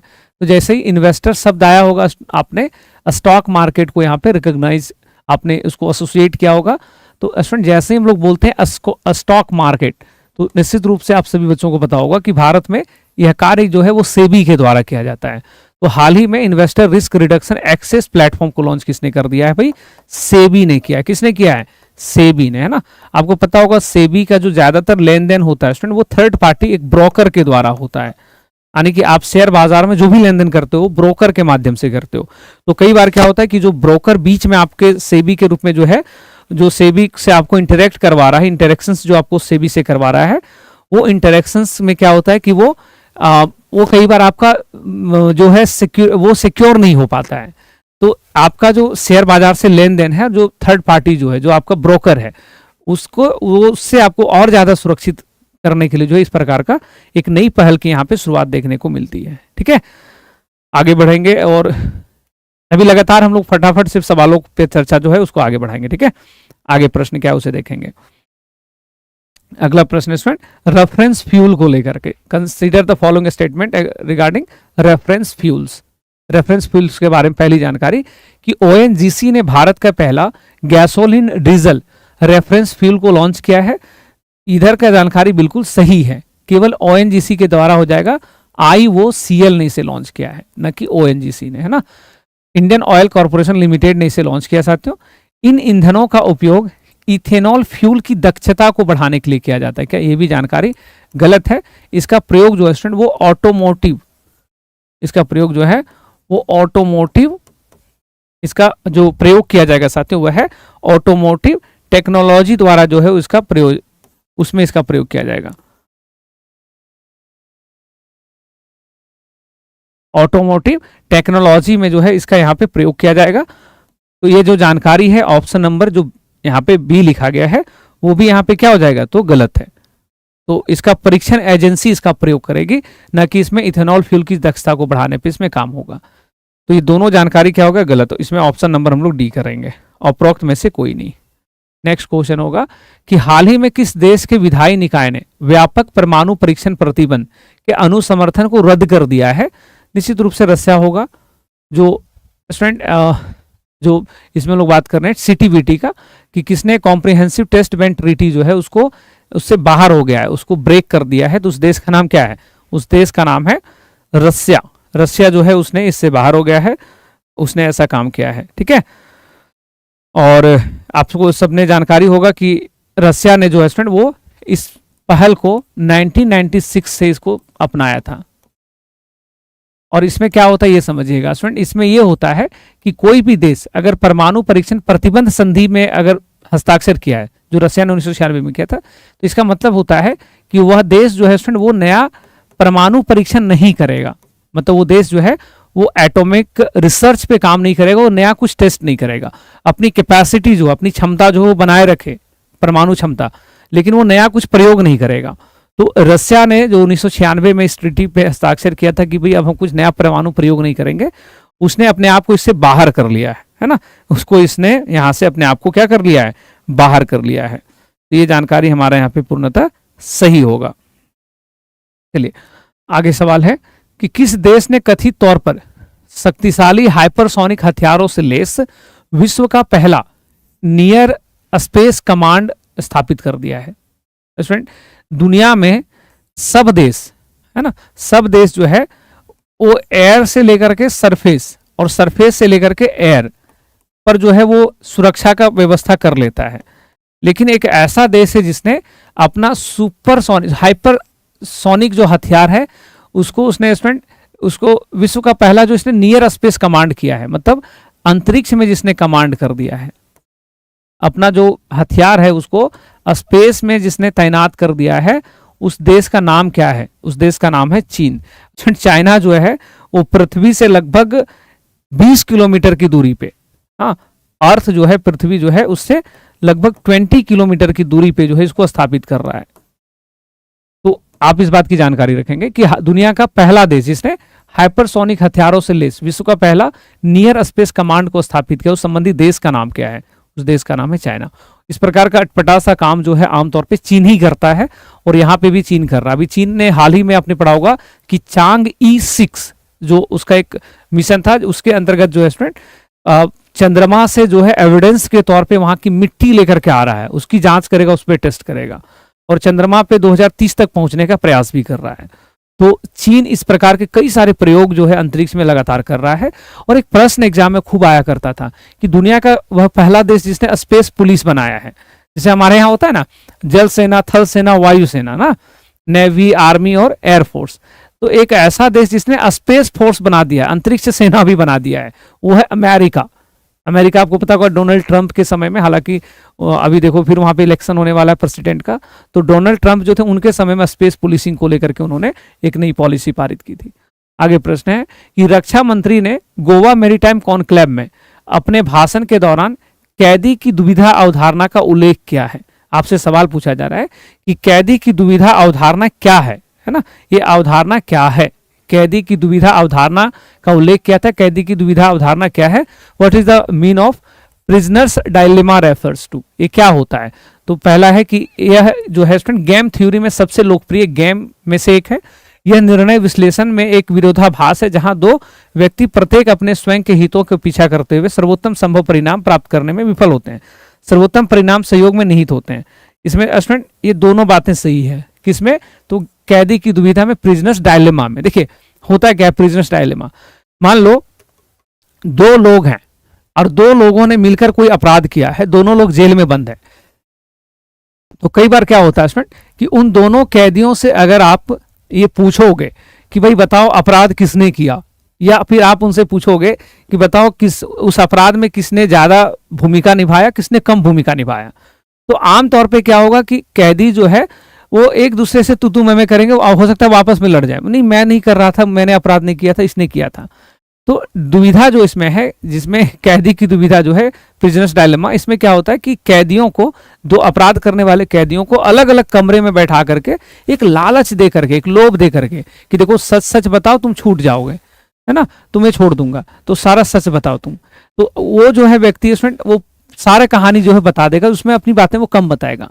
दूसरे को भी सेम लालच दिया जाएगा, उसको भी बोला जाएगा भाई बताओ अपराध हुआ उसमें तुमने क्या क्या रोल था और दूसरे का क्या क्या रोल था। वो अपनी गलतियों को कम बताएगा, बाकी की पूरी बताएगा। तो इससे क्या हुआ, दो अलग अलग लोगों को अलग अलग जगह रख करके उसी एक ही अपराध जिसमें दोनों शामिल थे उसके बारे में पूछा गया, दोनों ने पूरी पूरी जानकारी दे दी। अब उसमें कुछ कॉमन बातें निकल करके सामने आएगी, है ना। तो इसी शब्द को का जो है वो एक रेफरेंस के तौर पे जो एक प्रयोग होता है, और उसको हम लोग यहाँ पे क्या वर्ड यूज कर रहे हैं स्टूडेंट, तो कैदी की दुविधा। इस शब्द का प्रयोग किसने किया है, रक्षा मंत्री ने जो है इसका प्रयोग किया था। कहां पर किया है, मैरी टाइम कॉन्क्लेव में। ये मैरी टाइम कॉन्क्लेव कहां पे हुआ भाई, गोवा के अंदर हुआ है। कहां पे हुआ है, गोवा के अंदर, ठीक है। तो इसमें सारी बातें जो है वो सही है, ये सारी बातें जो है वो प्रिजनर डायलेमा के बारे में बिल्कुल सही है। बचने के लिए कैदी क्या करेगा, ये तो आम बात है ना, एक दूसरे का वो दोस्त बता रहा होगा। आगे प्रश्न देखिए, सवाल क्या है, आगे सवाल कि बताओ, प्रश्न जो है आपसे कि बताइए, ये प्रश्न आपसे पूछा जा रहा है कि कहां कहां पे कौन सा हुआ है, ठीक है, कहां कहां पे कौन सा आयोजन हुआ है। तो स्टूडेंट सैन्य अभ्यास काजिंद जो है इसका दूसरा संस्करण था, सेकेंड एडिशन था। कहां पे हुआ है भाई, ओटार में हुआ है। ये ओटार कहां पड़ता है, तो ओटार पड़ता है स्टूडेंट कजाकिस्तान में, कजाकिस्तान में, है ना, वहां पे यह आयोजन हुआ है। दूसरा मित्र शक्ति, ये 9th आयोजन था, 9वें नंबर का आयोजन है, ये औंध में हुआ है। औंध पुणे आमतौर पे एग्जाम में भी लिखा जाता है, लेकिन कई बार वो एग्जैक्ट जगह लिख दिया जाएगा, पुणे में कहां पे, औंध में हुआ था। ये 9वां संस्करण है, संस्करण हम लोग लिख रहे हैं उस अभ्यास का। उसके बाद ये 9वां संस्करण हो गया। उसके बाद है वज्र प्रहार, वज्र प्रहार का 14th संस्करण इस वर्ष हुआ है, 14 नंबर का आयोजन हुआ है, 14th संस्करण, 14वां आयोजन। और यह कहां हुआ, उमरोई, जो कि मेघालय में पड़ता है, मेघालय, ठीक है। तो ये बातें आपसे पूछा गया कि उपरोक्त में से सही उत्तर का चयन करिए। तो उपरोक्त में से जो सही उत्तर है वो है उपरोक्त में से सभी। ये सभी जानकारियां हमारे लिए पूर्णतः सत्य है, सही है। ये तीनों बातें यहाँ पे सही लिखा हुआ है कि सैन्य अभ्यास, और ये सैन्य अभ्यास किन स्थलों पे हुए हैं। नेक्स्ट क्वेश्चन होगा, निम्नलिखित में से किस संगठन ने क्लाइमेट चेंज चाइल्ड, ये children climate risk index supplement शीर्षक को प्रकाशित किया है, उस संस्था का नाम क्या है। तो साथियों बच्चों के लिए दुनिया भर में काम करने वाली संस्था जो है, उस संस्था का नाम है UNICEF, United Nations children fund. उसके द्वारा इस रिपोर्ट को प्रकाशित किया गया है। ये रिपोर्ट किस पे आधारित है, तो यहाँ पे जानकारी रखिएगा, जलवायु परिवर्तन का बच्चों पर जो प्रभाव पड़ रहा है, effect of climate change on child, तो उस पर ये हमारा रिपोर्ट जो है बेस्ड है। जलवायु परिवर्तन का बच्चों पर प्रभाव,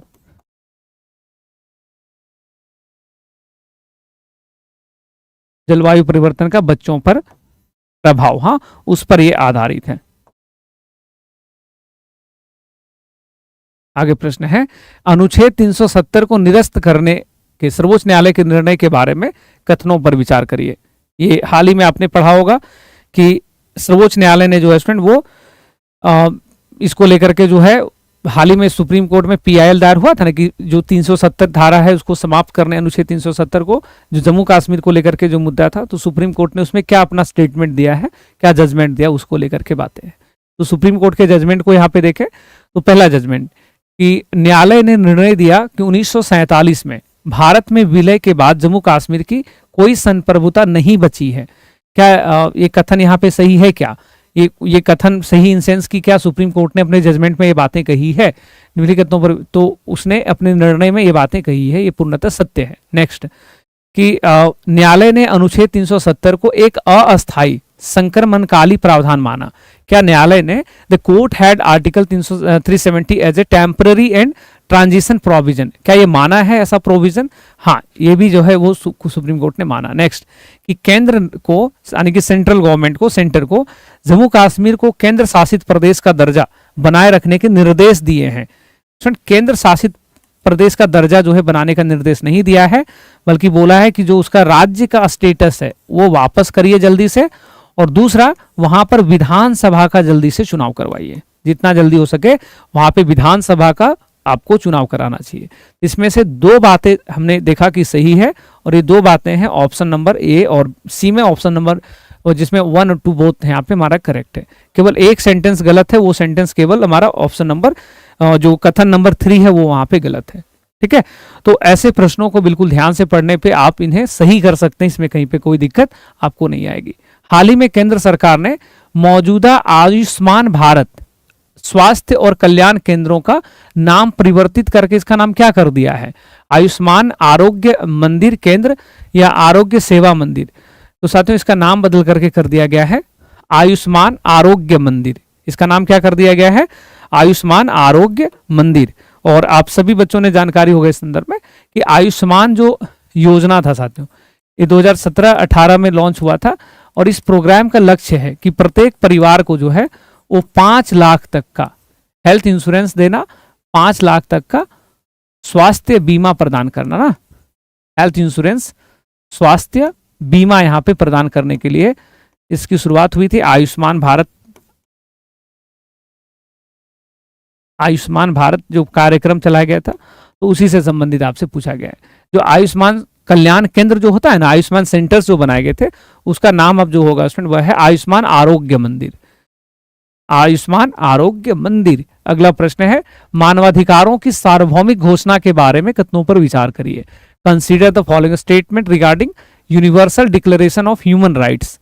इसमें क्या क्या बातें सही लिखी गई ह्यूमन राइट्स को लेकर के। ठीक है, जो पहला सेंटेंस है, जो सबसे पहला कथन है स्टूडेंट, उसके बारे में हम लोगों को यहाँ पे देखना है। पहली जानकारी कि 11 दिसंबर 2023 को मानवाधिकारों की सार्वभौमिक घोषणा की 75वीं वर्षगांठ के रूप में मनाई गई है।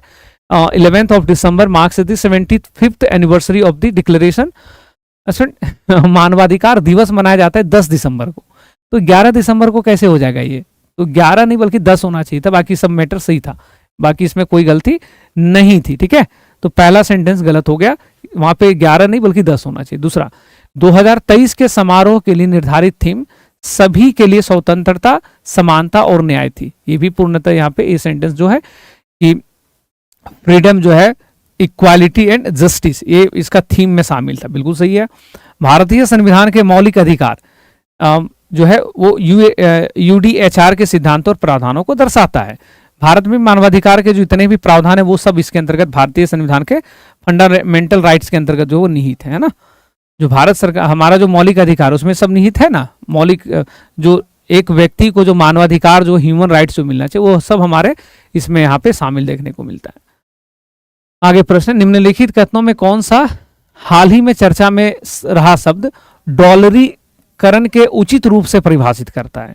ठीक है, पहला कि डॉलर को आधिकारिक मुद्रा के रूप में अपनाना, अंतर्राष्ट्रीय व्यापार में अमेरिकी डॉलर का उपयोग करना, ये एसडीआर को केवल डॉलर में बदलना। इसमें डॉलरीकरण का अर्थ क्या है? देखिए, डॉलरीकरण का अर्थ अगर यहाँ पे हमें पूछा जा रहा है स्टूडेंट, तो निश्चित रूप से डॉलर को आधिकारिक मुद्रा के रूप में अपनाना। जब कोई कंट्री जो है वो डॉलर को एडॉप्ट करता है एज ए ऑफिशियल करेंसी, तो उसके लिए शब्द का प्रयोग क्या करते हैं? उसके लिए शब्द का प्रयोग करते हैं डॉलराइजेशन का ना। किस शब्द का प्रयोग करेंगे? डॉलराइजेशन। और ये जो डॉलराइजेशन शब्द जो है ना स्टूडेंट, वो और भी एक सेंस में प्रयोग होता है, एक सेंस में और भी प्रयोग होता है कि अगर हम रुपया को मजबूत करते हैं डॉलर की तुलना में, तो भी हम लोग इस शब्द का यहाँ पे प्रयोग करते हैं। हाँ, तो उसको लेकर के, और आप सबने पढ़ा होगा कि दुनिया में जो डॉलर का जो प्रयोग होता है साथियों, डॉलर का प्रयोग यूनिवर्सल करेंसी के तौर पे कहीं ना कहीं होने लगा है। दुनिया में आपको कई सारे छोटे बड़े ऐसे देश मिलेंगे जो डॉलर को अपने ऑफिस व्यापार में ट्रेड जब वो करते हैं, एक्सपोर्ट इंपोर्ट जब करते हैं, तो उसको एक्सेप्ट करते हैं मीन ऑफ पेमेंट के रूप में, यानी कि उसको एक्सेप्टेंस है। तो इसलिए क्या बोलते हैं? डॉलराइजेशन। डॉलराइजेशन कब होगा? जब कोई कंट्री आधिकारिक रूप से उसे मुद्रा के तौर पे अपना लेती है। तो दुनिया में अधिकांश देशों में डॉलर को ही अपनाया जाता है, इसलिए इस शब्द का यहाँ पे प्रयोग होता है। आगे प्रश्न है कि हाल ही में संपन्न हुआ यूएनएफसीसी कॉन्फ्रेंस ऑफ पार्टीज के संबंध में कथनों पर विचार करिए। कौन से कथन यहाँ पे सही है और कौन सा कथन यहाँ पे गलत है? तो पहला जो कथन लिखा गया स्टूडेंट, पहला कथन कि यूएनएफसीसी के द्वारा जो है पहला कथन COP28 हाल ही में दुबई में संपन्न हुआ। बिल्कुल सही है। COP28 का लक्ष्य 2050 तक नेट जीरो का लक्ष्य हासिल करना है, बिल्कुल सही है। नेट जीरो का मतलब हो गया साथियों कि जो कार्बन डाइऑक्साइड का जो उत्सर्जन है वो 0% होना चाहिए, जीरो की मात्रा में, कोई उत्सर्जन ही नहीं है, शून्य। ठीक है, तो 2050 का लक्ष्य है। हालांकि भारत ने जो है अपना लक्ष्य रखा है, भारत ने रखा स्टूडेंट 2070 का। हमारा नेट जीरो का लक्ष्य क्या है? 2070 का है ना। तो ये भी जानकारी हम लोग यहाँ पे रख सकते हैं। ठीक है, इसमें ज्यादा आपको कुछ नहीं करना है। चलिए, और ये क्या है? यूनाइटेड नेशंस, इसका कई बार फुल फॉर्म भी आता है एग्जाम में, यूनाइटेड नेशन फ्रेमवर्क जो है ऑन कॉन्क्लेव जो है क्लाइमेट चेंज कॉन्फ्रेंस, UNFCC। हाँ, और COP 27 28, तो 28 रिसेंटली हुआ है दुबई के अंदर, जो खबरों में था। हाल ही में किस भारतीय संस्थान के शोधकर्ताओं ने जामुन के वृक्ष की पहली जीनोम अनुक्रमण प्रक्रिया को पूरी कर लिया है? हाल ही में वह कौन है जिसने जीनोम सीक्वेंसिंग को हाल ही में पूरा किया है? तो साथियों उस संस्था का नाम है, उस संबंधित संस्था का नाम है Indian institute of scientific and educational research. हाँ, साइंस एजुकेशनल एंड रिसर्च, जो कि भोपाल में स्थित है, उसने जामुन वृक्ष की पहली जीनोम अनुक्रमण के प्रक्रिया को यहाँ पे पूरा कर लिया है। ठीक है, जीनोम इट्स जस्ट लाइक जैसे GM हम लोग बोलते हैं ना, जेनेटिकली मॉडिफिकेशंस, तो उस प्रक्रिया को पहली बार जो है जामुन के लिए प्रयोग किया गया है। और जामुन में जीनोम अनुक्रमण को, जीनोम को सीक्वेंसिंग की जो प्रोसेस थी जामुन में, हाल ही में किसने अचीव किया इस टारगेट को भाई? तो संस्था का नाम है भोपाल की संस्था। हालांकि ये सारी संस्थाएं जो लीडिंग इंस्टीट्यूट है, Indian institute of science Bengaluru काफी सारे रिसर्च करता है, ये भी अलग अलग मामलों में खबरों में रहता है। चक्रवात मिचांग के बारे में खबर क्या सही है? चक्रवात मिचांग के बारे में कथन सही क्या है? मिचांग का नाम थाईलैंड ने दिया था? बिल्कुल भी नहीं। मिचांग का नाम जो था साथियों ये म्यांमार ने दिया था। भारत ने इसमें राहत के लिए अपनी प्रयास भी किए थे। नेक्स्ट था कि मेडन जूलियन ऑसिलेशन एमजो के कारण जो है वो चक्रवात मिचांग जो है वो तीव्र हो गया था। ये जो टेक्निकल कंसेप्ट है ये आपको सर क्लास के अंदर चर्चा करेंगे। हाँ, और अगर आसान भाषा में बोले तो एक प्रकार की मौसमी घटना है, एक प्रकार का जो ये फिनोमिना है, और इस फेनोमेना को ज्योग्राफी के अंदर जो है आपको सर समझाएंगे। मौसमी घटना है और उस घटना के द्वारा जो है वो इस प्रकार का साइक्लोन रिसेंटली देखने को मिला है, जिसमें म्यांमार में बड़ी संख्या में लोगों का जो है वो निधन भी हुआ था। बहुत सारे लोग इसमें बड़ी संख्या में प्रभावित हुए थे। आगे प्रश्न है कि बताओ सड़क परिवहन और राजमार्ग मंत्रालय द्वारा जारी रिपोर्ट के अनुसार सड़क दुर्घटना के मामलों में बिहार का स्थान क्या है? तो साथियों बिहार जो है वो सड़क दुर्घटना में दूसरे नंबर पे आया है। बिहार हमारा किस नंबर पे है? सड़क दुर्घटना में, रोड एक्सीडेंट में सेकंड। पहला नंबर में मिजोरम है। यानी कि भारत में जो सबसे ज्यादा रोड एक्सीडेंट हो रहे हैं वो किस राज्य में हो रहा है साथियों? मिजोरम में। और सबसे जो कम जो घटनाएं घट रही, मतलब जो सेकंड नंबर में, वो बिहार। और आपको जानकर आश्चर्य होगा कि भारत में हर साल प्रतिवर्ष लगभग 4 लाख लोग जो है वो सड़क दुर्घटना में शामिल होते हैं, मतलब उनका एक्सीडेंट होता है, इंजर्ड होते हैं, उनको चोट लगती है, जिसमें से लगभग 2 लाख, लास्ट रिपोर्ट है लगभग 1,68,000 के आसपास लोगों का निधन हो जाता है, हत्या हो जाती है, उनका निधन हो जाता है, डेथ हो जाता है। तो सड़क दुर्घटना जो है बिहार जैसे राज्य की बड़ी समस्या है। वजह क्या है? वजह जाहिर सी बात है, और इसमें जो एज है वो भी आप देखिएगा, जानकर आश्चर्य होगा कि 25 वर्ष से कम उम्र के बच्चों का डेथ का रिपोर्ट में सबसे ज्यादा आंकड़ा है। तो बहुत सारे कारण हैं, हाँ, जिसमें से एक कारण है सड़कों का अच्छा ना होना, और जो सेफ्टी है, जो सुरक्षा के मानक हैं उसका पालन ना होना, या फिर उस सुरक्षा के मानकों का सही जो है वो व्यवस्थित तरीके से उसको नहीं करना। आगे प्रश्न है, निम्नलिखित में से किस राज्य ने 38वीं राष्ट्रीय जूनियर एथलेटिक्स चैंपियनशिप का आयोजन किया है? उस संबंधित राज्य का नाम क्या है? इसका आयोजन कहां पर हुआ है? तो साथियों यह आयोजन हुआ है, जूनियर एथलेटिक्स चैंपियनशिप का जो आयोजन हुआ था ये कोयम्बटूर तमिलनाडु में हुआ है। कहां पर हुआ है साथियों? कोयम्बटूर तमिलनाडु में। बिहार से भी शामिल हुए हैं लोग, बिहार भी इसमें शामिल हुआ था। आगे प्रश्न है, हाल ही में चर्चा में रहा मुंडेश्वरी धाम के बारे में कथनों पर चर्चा करिए। मुंडेश्वरी धाम हम लोगों ने पढ़ा है ना, पहली जानकारी कि मुंडेश्वरी धाम जो है खगड़िया जिले में है। क्या खगड़िया में? बिल्कुल भी नहीं है। मुंडेश्वरी कहाँ हो जाएगा स्टूडेंट? तो मुंडेश्वरी जो है वो कैमूर जिले में होगा ना, कैमूर जिसे सासाराम भी कहते हैं शायद, तो कैमूर जिले में होगा ये। मुंडेश्वरी धाम में रोपवे बनाने के लिए अनुमानित 6265 करोड़ रुपए का इस्तेमाल किया जाएगा। ये जानकारी जो है स्टूडेंट, ये जानकारी यहाँ पे क्या है, सही है ना। उसके बाद 12 रोपवे के निर्माण के लिए 1265 करोड़ रुपए को यहाँ पे खर्च किया जाएगा। ये जानकारी यहाँ पे क्या है, पूर्णतः सही है। ठीक है, पहली जानकारी तो गलत थी। नेक्स्ट है कि भारतीय पुरातत्व सर्वेक्षण विभाग ने 1955 में इसको संरक्षित करने के लिए जो है वो किया था। तो इसको संरक्षित करने का जो काम था साथियों, ये 1955 में नहीं हुआ है, बल्कि इसको 1915 में ही संरक्षित करने का डिसीजन लिया गया था। तो ये गलत हो जाएगा जानकारी यहाँ पे। आगे है कि यह मंदिर वास्तुकला की बेसर शैली द्वारा निर्मित है। बेसर शैली नहीं, मंदिर निर्माण की नागर शैली द्वारा इस मंदिर का निर्माण है। बहुत ही जागृत मंदिर है, लोग यहाँ पे बड़ी संख्या में जाते हैं। तो ऑप्शन नंबर सी भी हमारा गलत है, डी भी गलत है, ए भी गलत था। सही हमारा केवल एक सेंटेंस है, और वह यह है कि मुंडेश्वरी धाम जो है उसमें रोपवे बनेंगे। आप में से जो बच्चे वहां पे गए होंगे, कई लोग गए होंगे, आप हमें कमेंट करके बता भी सकते हो। तो वहां पे देखेंगे क्योंकि पहाड़ी पे मंदिर है, बड़ी संख्या में भीड़ होती है, तो उसमें रोपवे बनाया जाएगा। एक पहाड़ी से दूसरे पहाड़ी के बीच में जो है वो रोपवे के माध्यम से ट्रांसपोर्टेशन होगा, परिवहन होगा। उसको लेकर के परियोजना जो है उसको यहाँ पे लागू किया गया है।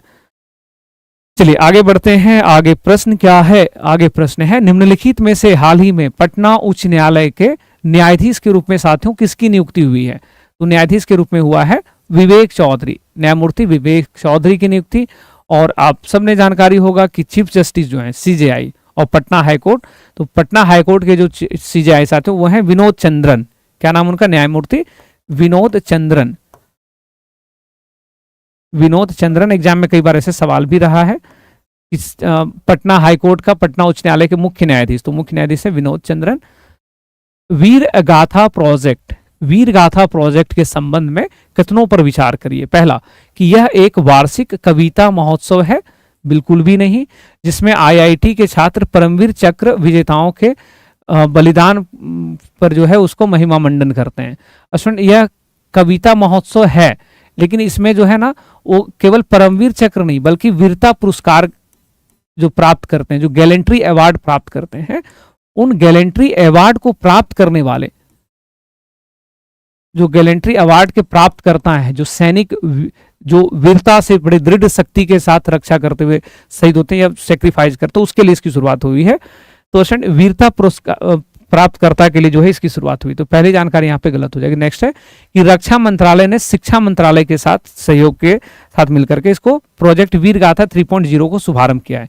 ये जानकारी पूर्णतः सत्य है, सही है। यानी कि इसमें आपने केवल और केवल एक सेंटेंस जो है वो आप गलत देखोगे। वो सेंटेंस कौन सा है, पहला।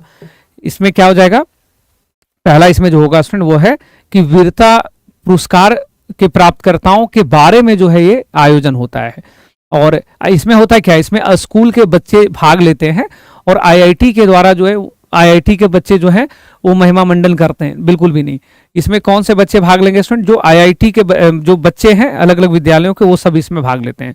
और आगे जानकारी इसमें होगा कि इस वर्ष जो आयोजन हुआ है, जो वीर गाथा प्रोजेक्ट का आयोजन हुआ है, इसमें पहला स्थान है, फर्स्ट रैंक है ओडिशा का। ओडिशा ने इसमें जो टोटल मेडल जीता है, सेकंड नंबर पे बिहार है। बिहार इसमें सबसे ज्यादा कहां के बच्चों ने पुरस्कार जीते हैं, तो ओडिशा ने इसमें टोटल 8 पदक जीता है।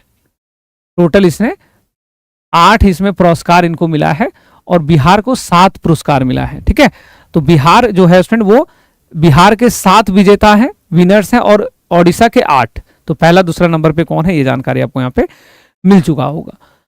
आगे प्रश्न, निम्नलिखित में से किसके द्वारा खमरी मो सिक्किम कार रैली का आयोजन हुआ है।